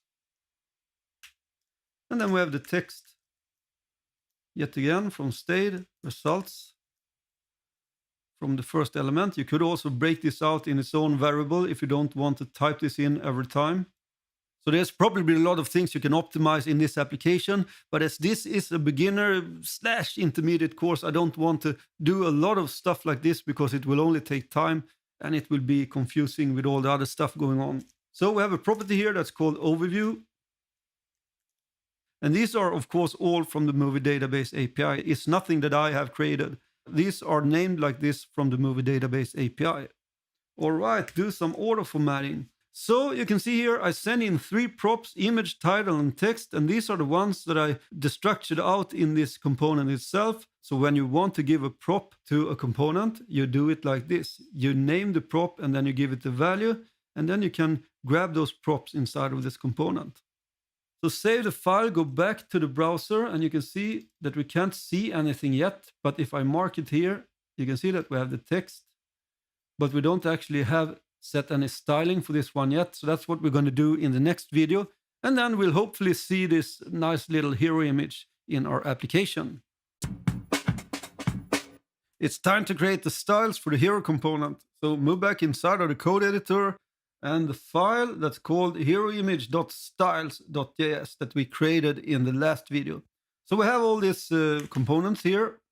You can just give it some space here. And we're going to start with the wrapper. And to the wrapper, we send in a prop. If you remember this one here, you can see we have this image prop here. So just as we do with regular component, we can send in props to a style component. And this is something that is super great with style components because this way, we can do some stuff with our CSS. And in our case, we're going to set a background image. The usual way you did that back in the days was that you had to create some inline CSS when you had a dynamic image and you didn't know from the beginning where it came from or what its name was. You had to set it with an inline styling on the element itself in the HTML. But in this case, we can do it much, much cleaner and send in a prop to this component and we set the image here. And also we're going to create, if you look here at the finished application, I don't know if you see it now, but there's a slight little gradient down here also, because I want this text to be able to be seen on any different background. That's why I have a dark little gradient below this text here. So that's what we're also going to create. So in the wrapper component, we have this div that we're styling here with style components. So we have the background. And we're going to set a linear gradient first. Linear gradient, parenthesis. And it's going to go to bottom, RGBA. And I use this because I want to set the alpha value, 0, 0, 0, 0. And these values are auto-generated from somewhere on the internet. I usually do that when I create gradients. It's so easy to just go there and type in your gradient and it will give you the code. So that's why all these values may seem a little bit odd. This one is 39%. And the RGBA is going to be 0, 0, 0, 0 again. And 41%. RGBA 0, 0, 0, and 0.65. That's the alpha value. And I see now that this one shouldn't even need to have 2 of these ones here. I think actually I can remove this one here. We don't need that one. And then we set 100%. And just after the parenthesis, the end parenthesis, you have a comma. And then we specify the URL. And now we can grab that prop that we send in here, and you do that as this is a template literal. Just as before, we use $sign in curly brackets, and we can grab those props. You create an inline function, and this one will get called with the props. And from the props, we grab the image. And if you want to destructure them out, you can do that also here. Then you have a parenthesis, and then you have the object, and then we destructure out the image, and we do it like this, right? And then we have a comma, and from the variable, we grab dark gray. And hopefully this will work.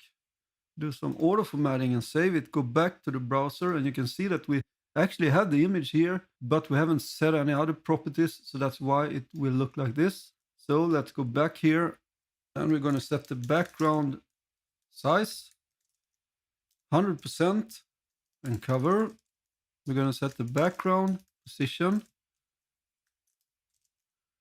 to center. The height is going to be 600 pixels.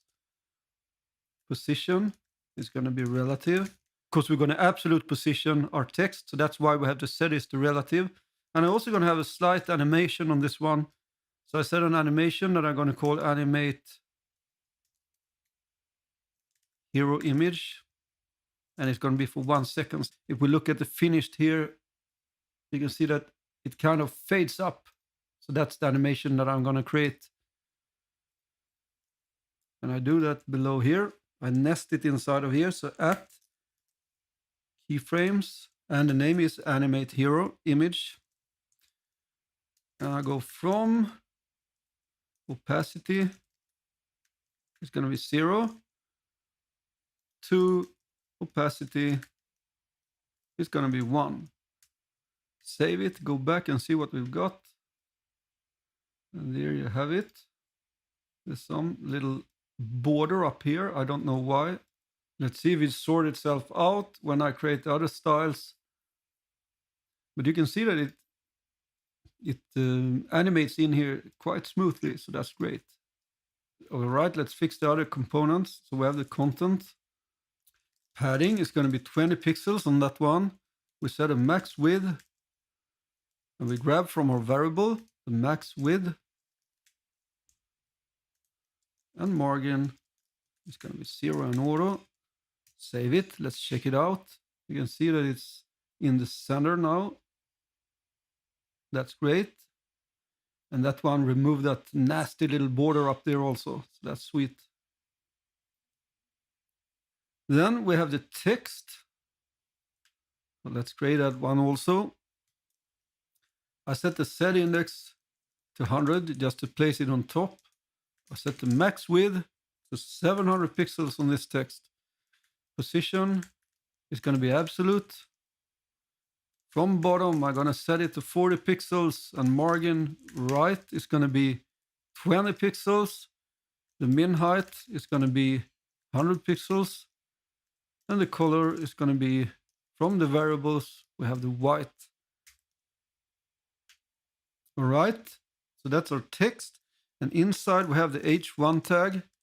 So for that one, I set the font size. And from our variables, we have font super big, camel casing. And then I'm going to have a media query on this one, media screen, and max. Of course, I have to end this with a semicolon. Max width, 720 pixels. And I set the font size to a variable -- font big. So I'm making it slightly smaller. Right, that's the H1. Then we have the P tag. It's going to have a font size. From the variables, we grab font med. That's the medium size. And then we have a media query, media screen, and we set the max width to 720 pixels. And for that one, the font size is going to be variable font small. So this means, of course, that up until 720 pixels, we will use the font small. Otherwise, it will use the font medium. And the same goes here. We use the font big up until 720 pixels. Otherwise, we use the font super big. All right, then we're going to have a media query on the text itself. So media, screen, and max width 720 pixels. And we set the max width to 100%. And there may be room for optimization in the CSS because I haven't put the most focus in the CSS for this course, as this is a course in React. But I wanted to show you how to create the CSS also, so that's why I included it. But there are room for optimization, I'm sure of that. Go back and see what we got, and it seems to be working. Let's see what happens. Yeah, you can see it gets smaller, and that's great. And now it's actually starting to get fun because now we see different stuff happening here. Things are displaying on the screen. And that's what I like with front-end development, to actually see it put together like this. All right, in the next video, we're going to create the logic for the grid component. So we have our hero component, and the next component would be the actual search bar, but I'm going to save that one for later. So we're going to create this grid now instead in this video. So let's start by creating the logic just as usual, and in the next video, we create the styles. Go back to the code editor, and inside the components, create a new folder that's called grid. And inside the grid, create a new file that's called index.js and another file that's called grid.styles.js, and capital G on the grid, of course. And just as before, we're going to be in the grid.styles.js first to create the placeholders for the style components. So import styled from style components. Then we export the const that we call wrapper. And as you can see here, this is great with style components because I named them the same, but it doesn't matter. They will be scoped to that component, so we can have this exact same name. That's super sweet. So the styles won't interfere with each other. So style.div double backticks. And then we export const content, and that equals a styled.div also and double backticks. Save it and go inside of the index.js file. So we import React from React. Hopefully you're starting to learn this now, so this will be in your muscle memory later. Then we have the styles. We import the wrapper and the content from /grid styles. Then we create a component itself, const grid equals, and I'm going to destructure out two props that we're going to send into this one. So header and children. I have an arrow function, and I'm going to do an implicit return. And you may wonder what children is, and that is a default prop that we can use in React. When we nest stuff inside a component, they will be accessible in the children prop. So that's great. I'm going to show you how that works in a second. We're going to have a wrapper. Then we have an h1 tag. And then I have curly brackets because I'm going to grab the header prop and display that here. Then we have the content. And for that one, I create another curly bracket and I grab the children. So that means that whatever I wrap inside of this component when I use it, I can display it here by displaying the children. Then we need to export default grid like this and save it. So this is pretty much it for the grid component. If we go back to the home.js file, we can import it up here. Import grid from /grid. And then just below here, below the hero image, I'm going to use the grid here. And this one is going to get one prop. It's the header equals popular movies. So inside the grid, I'm going to map through all of the movies in the state. So I have curly brackets and state.results. I map. That's also ES6 syntax. We have a movie. in this inline function. I can make an implicit return, so I have parentheses. And I use a lot of ES6 syntax here, as you can see. And hopefully you know a bit about it before you start this course, because it will be too long of a course if I explain every little syntax in detail. But I try to explain some stuff for you, and hopefully you learn a lot also from it. But the map method is something you can use instead of a for loop. So you use the map on the array, the results array, and it will map through each item in the array. We haven't created a thumbnail yet, so I'm going to create a div. And I think we have a property that's called title. So I map through every movie, and now I'm just going to show a div in the grid that shows us the movie title. Auto format it, save it, go back to the application, and you can see that we have all the movies here. So it's displaying the title, and you can see that it also warns us now each child in a list should have a unique key prop. And that's when we map through things, we have to mark it with a key also, otherwise React will complain. React is using this internally to diff stuff and to optimize itself. So we can set a key on this one, and we're going to give it the movie.id. So this is a unique ID that we get from the movie database API. It sometimes returns 2 of the same movie, and this one will actually give a warning then. So it's some bug in the API, I think. Because it should only return 1 of each movie. So if it gives you a warning, it's probably that, because it has probably returned more than 1 of the same movie. So you could actually add something else here. You could add a random number also to the movie ID if you have that problem. So let's go back to the application, and you can see that it doesn't complain now. So now it's happy. We have provided a unique key, and that's super great. And we have the titles. But it looks like crap now because we haven't styled it and we haven't created the thumbnails yet. In the next video, we're going to style the grid itself, and then we're going to create the thumbnails.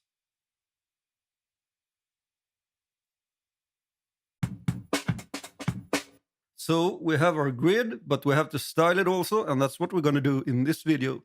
Move back to the code editor, and in the file that's called grid.styles.js in the grid folder, we have already created these ones here, so we're just going to fill them up with CSS. And also I can tell you, if you don't have that plugin installed in Visual Studio Code, I have a plugin that's called VS Code-style-components. So that's the one that creates this nice syntax highlighting inside of these style components.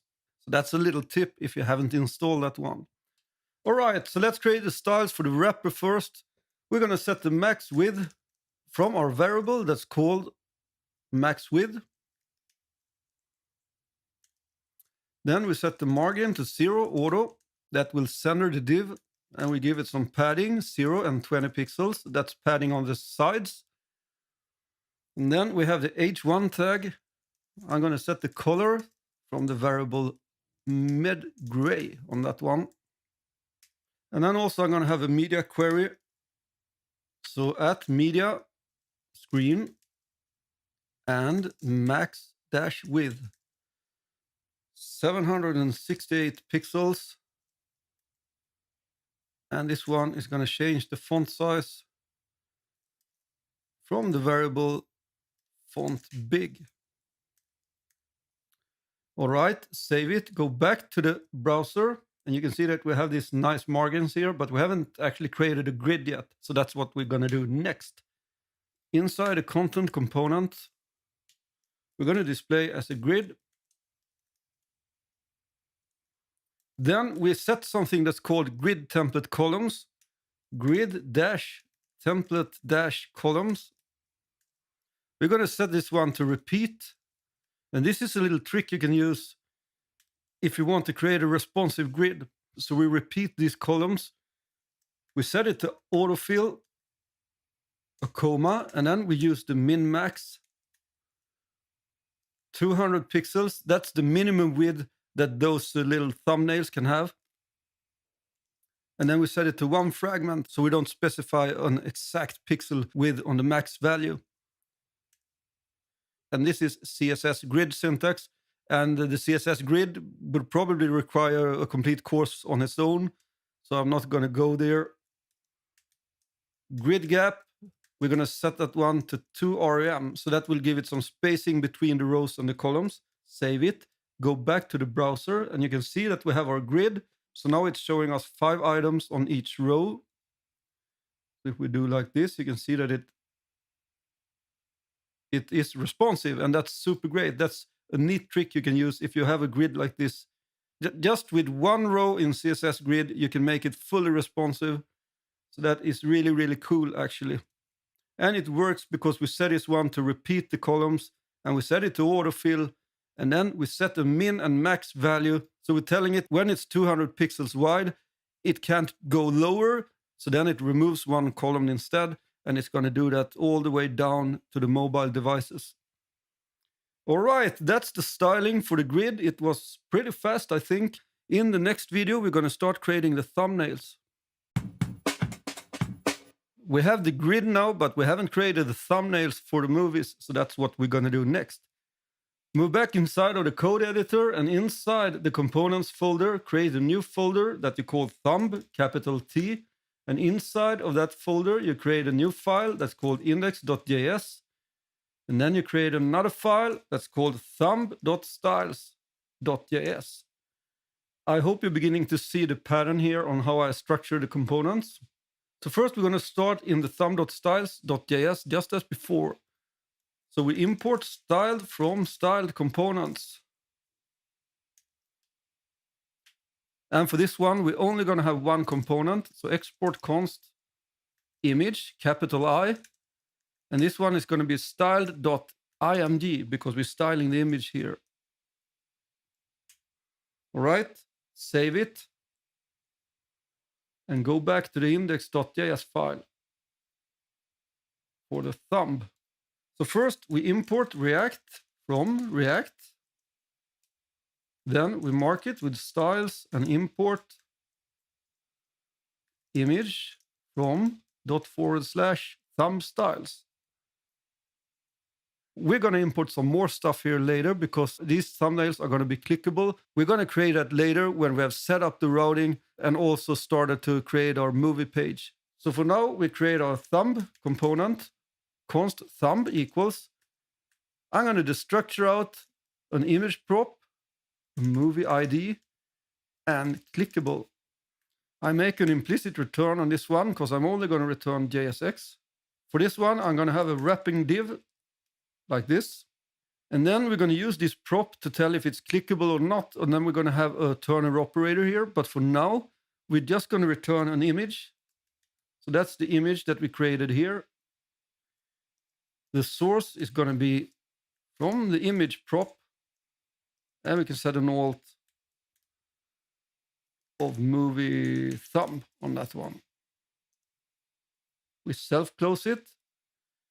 And then down below here, we export default thumb. Save the file. Then we're going to go back to the home component and also import this one. So up here, import thumb from /thumb. All right. And below here, where we map through all of the movies, we're going to use our thumb instead of this div. So remove this one here. And we use the thumb. Then we're going to have a key for this one also, because we always need to have a key when we are mapping through components like this and display them. So the key is going to be just as before, the movie.id. We're going to set it to clickable. That's going to be true. It's always default to true. So you don't have to do this if you want to set it to true. For now, that one isn't working because we didn't utilize it in the component itself, but we're going to fix that later. Then we have the image prop, and we're going to give it the URL to the image. And for this one, we're also going to use that fallback image if we don't have an image for the movie. So we're going to have a turner operator here, movie.poster_path. So we're checking if we have a poster path. If we don't have that, we're going to display the fallback image. But if we have this path, we know that we can grab that image. So we have a question mark. I'm typing it on another row here, but it's a regular turner operator. Then we have the image base URL. And I'm actually going to show you the other way now and not do it like this here. You can do it the old way with plus instead. We have the poster size. And then we have the movie.poster path. Movie.poster_path. Be very careful with the spelling. It's very easy to make a little typo here, and that will break everything. All right, so that is when we have a poster path, then we have the colon, and we're going to display the no image if we don't have a poster path. So that's the image. Then we're going to send in the movie ID, and that is because when we click on a thumbnail, we need to have the movie ID for that thumbnail so we know what movie to grab and display on the individual movie page. So movie.id, and then we're going to close the thumb component. So be very careful here. It's a little bit nested, and it's very easy to type something wrong here, but this should be right, I think. I really hope so. So I save it, go back to the browser, and as you can see, we have the thumbnail, but it doesn't look right, and that's because I haven't styled them yet, but at least we're displaying something. So in the next video, we're going to style the thumbnails to make it look something like this instead. Really pretty and modern, I hope. Okay, we soon have a grid with nice little thumbnails. We just have to style the thumb component itself. So inside the thumb.styles.js, we already created this one. We're going to style it inside of the image style component. So we're going to set the width to 100%. The max width is going to be 720 pixels. Transition, all 0.3 seconds. And that is because I want some nice transition on hover. Object-fit is going to be cover. Border-radius is going to be 20 pixels. And the cover here will center the image and make it fit nicely into the thumbnail. So that's a really handy little row you can use in CSS for stuff like that. I'm also going to have an animation on this one because I want it to fade up. We can actually look at that in the finished application. You can see here that these thumbnails are also fading up just as the hero image. That's what I want that animation for. So I call it animate thumb, 0.5 seconds. So I'm going to create that animation. So add keyframes and animate thumb. All right, I set the opacity to 0 to, it's going to be opacity 1. So that's the animation. And then I also want to set the hover effect. So colon, hover, like this. And I set the opacity to 0.8. Do some auto formatting and save it. Go back to the application. And as you can see, it's looking great. So that's nice. It's working. It's starting to look like something. We can compare it to this one here, and it looks exactly the same without the search bar. So we have a few things left to do. We have to create the spinner also when we're loading, and the search bar, and the button for loading more. In the next video, we're actually going to create the spinner component, so we have that ready when we want to show it when we're fetching more.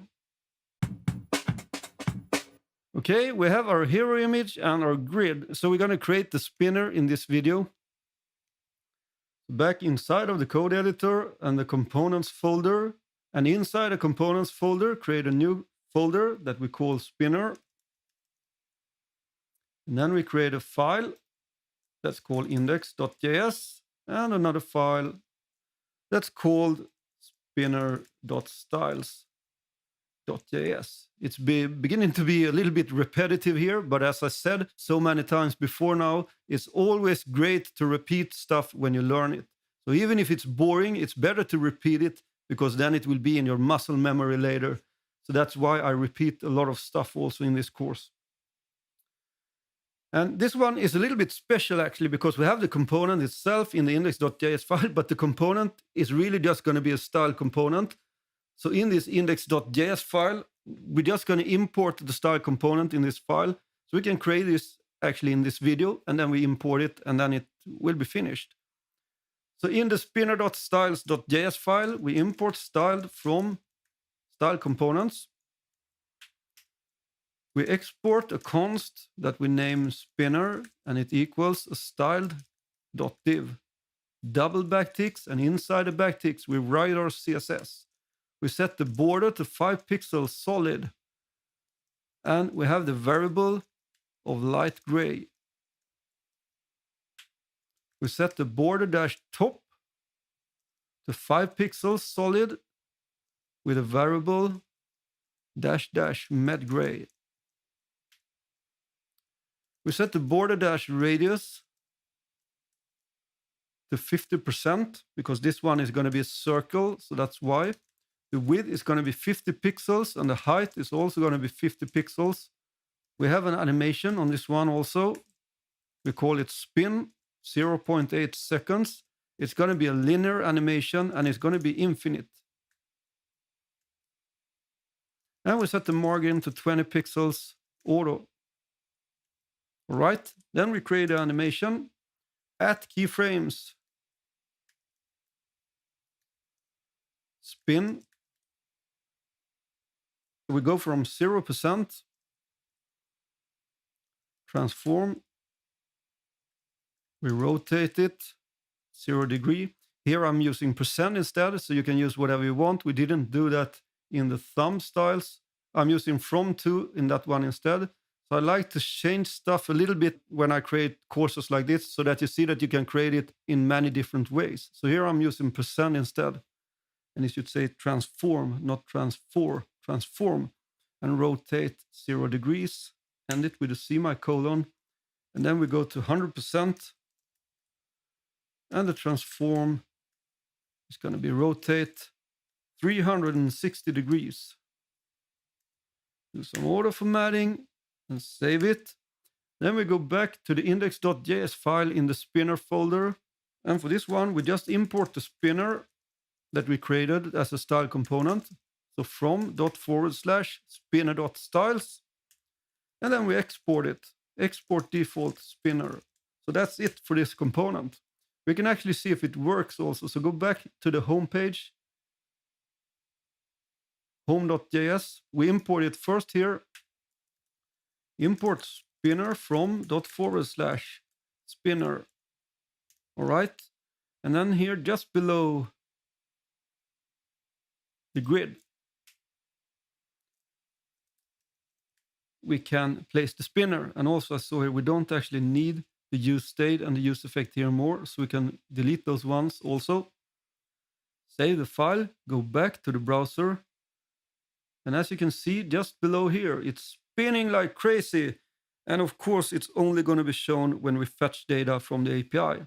But for now we're showing it all the time, but we're going to fix that later. So that's how you create a really simple spinner with some CSS and style components in React. In the next video, we're going to start creating the search bar. So we created a grid with our thumbs and we have our hero image and we want to create our search bar next. If we look at the search bar in the finished application, we can see that we have this nice little icon here. I created this myself. First I had an icon from Font Awesome, but then I thought, yeah, maybe shouldn't import the whole Font Awesome library just to have one icon. So that's why I created an SVG image instead. And then it says search movie, and then we can type in something to search for in here. So this is how it works.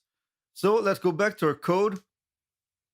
And inside the components folder, create a new folder that's called search bar, capital S, capital B.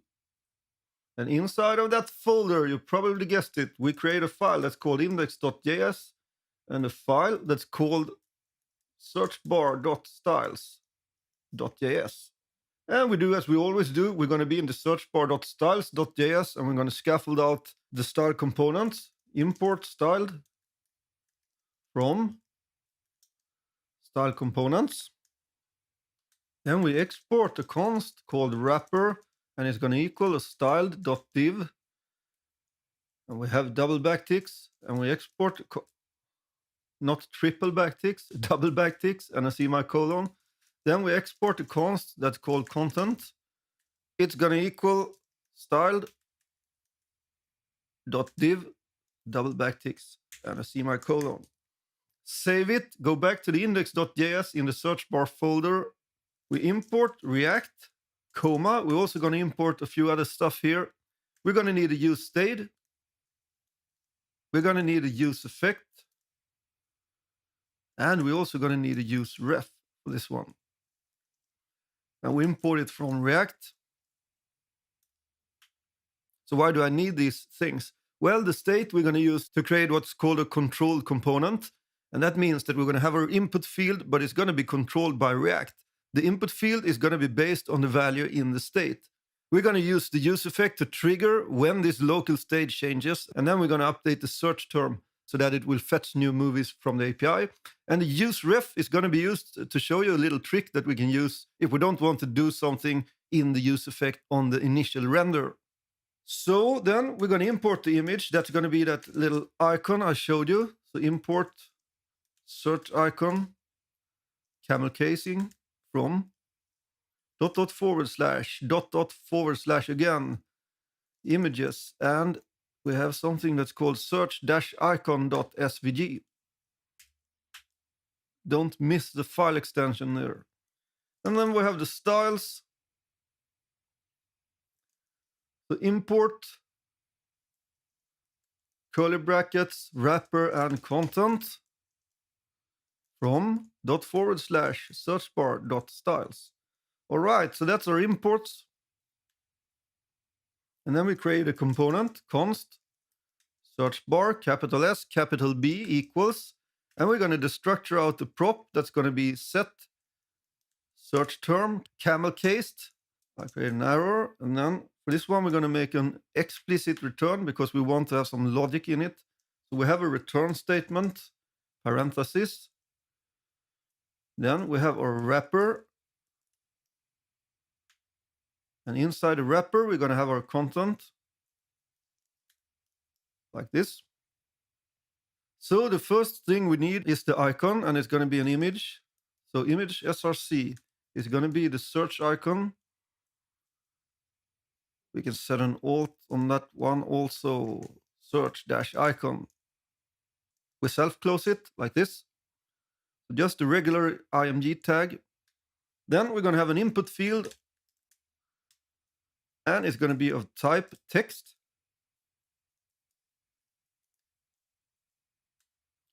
We're going to have a placeholder. It's going to be search movie. And then we're going to have an onChange handler and a value. But for now, I'm just going to self-close this.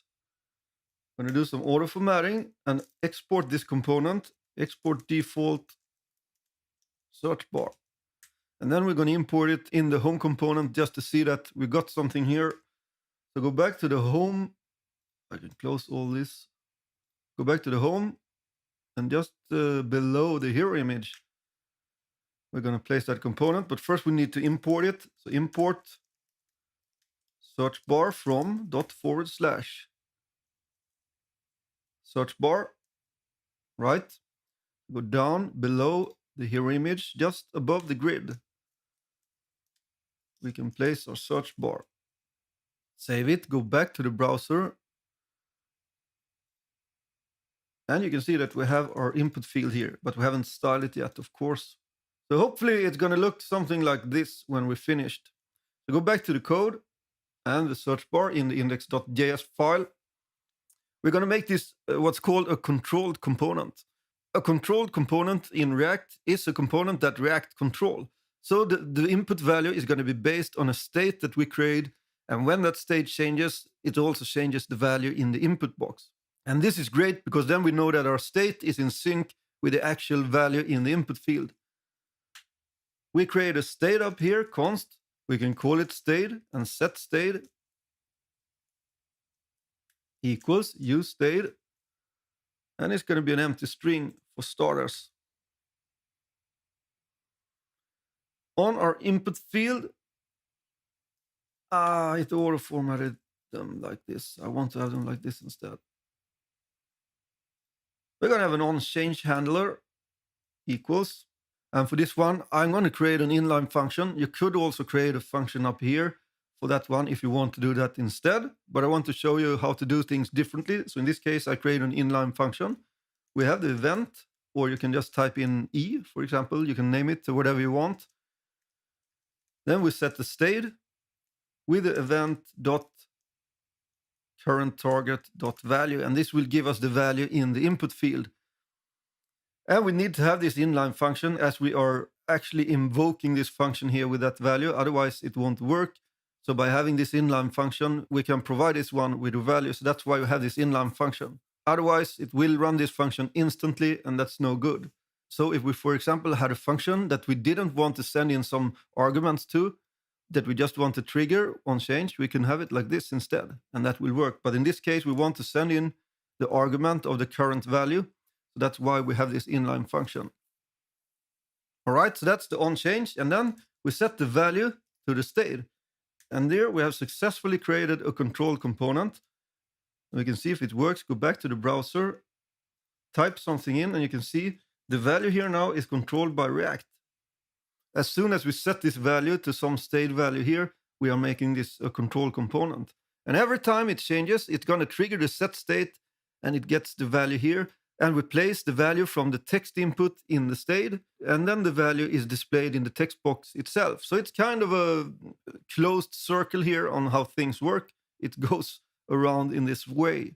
Now we have our input field, but we want something to happen also. We want to set the search term that we're going to create in our hook that we created before.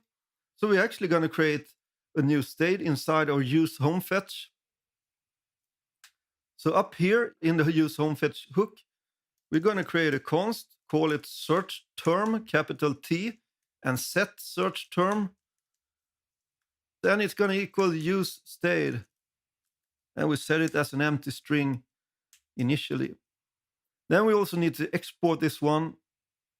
So we export it down here.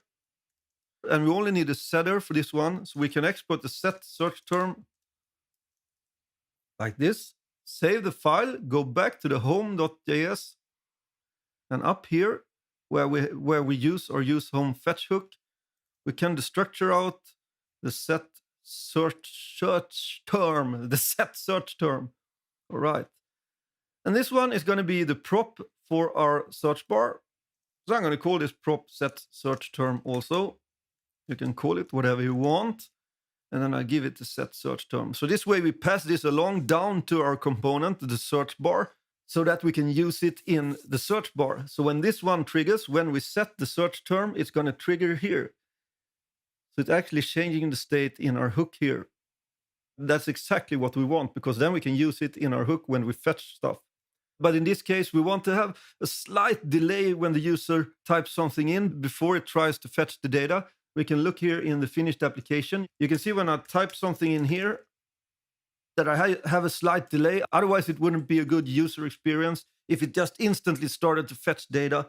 So that's why I do it this way instead. Otherwise, we could have used this state to actually fetch the data. But in our case, we want a slight delay, and then we set the search term that we're going to use for fetching. So that's why I have dual states for this one. So let's create a use effect in the search bar. Use effect. We have an inline arrow function, just as before. And we have the dependency array, and we're going to fill that out in a second. And I'm going to show you how to create a timeout in React now, and how you can use it in a use effect. So first we create a timer. We use the set timeout that's built in JavaScript. We have an inline function for that one. And then we're going to call the set search term. That's the one that we created, and we're going to give it the state like this. And I'm going to set it to half a second. That's 500 milliseconds. So this one will trigger after 500 milliseconds. If you want some other value, you can of course type that in instead. And you can see here now that it instantly complains because we haven't specified this as a dependency. So we specify set search term as a dependency. And it also complains because it needs the state. That's also dependency to this use effect. So these linting rules are actually really good. It tells us stuff so that we actually do this correctly. And we should always specify the dependencies and handle it inside of the use effect if we need to. All right, but there's one more important thing we have to do with the timer, and that is to clear that timer on each render, because otherwise it will just create a lot of timers, and that's no good. And there's a handy little thing with the use effect that we can use for this, because if we return a function in the use effect, So every time before a new render, it will trigger this function. So we can clear our timeout inside of that function. And this will take care of that we clean up this timer. So we don't have a lot of timers that just ticks in the background. And you can imagine you have a lot of stuff that you want to do, maybe to clean up stuff. So you can always do that in a return function with the use effect. This one doesn't trigger until this render has finished and it's going to render again. So that is sweet. So we can save this one and we can actually go back to the use home fetch. And up here, we can console log the search term. So we can see that something is happening. So go back to the application again. Yeah, I have a typo somewhere. Maybe I didn't save the home. Save, go back to the browser. Yeah, and now it works. You can see it's really important to save your files because it will break otherwise. Be sure to save all the files. So if I type in test, and you can see here after 500 milliseconds, it will trigger. So that's sweet. We know that that is working and we can use this to fetch data from the API. But there are one more thing I want to do, and I promised you to show you a little trick with the use ref. And that is because the use effect always trigger on the initial render, and we don't want to trigger a fetch when this component mounts. We only want it to trigger when the user has typed something in. So that's why I'm going to create a const that's called initial up here. And I'm going to use ref, and I set it to true. So when we call the use ref hook, this one will create a mutable value for us that you can compare to something similar as a mutable variable. So we have this initial const, and the actual value is going to be in the initial.current. That property will hold the value true right now. So I set this to true, and inside the use effect, I'm going to check if initial.current, that's going to be the true value right now. If it is true, it should say initial, like this. All right. Then I instantly going to set the initial.current to false, and you can see here, I can mutate this variable directly. I don't have to have a setter for this one because this one won't trigger a re-render. That's the biggest difference from a state, that when you use ref, it won't trigger a re-render. And then if this one is true, we know that this is the initial render, and then I just return. We don't do anything more inside of the use effect. And we set this to false. So next time this one triggers, this one is going to be false and it's going to run our logic.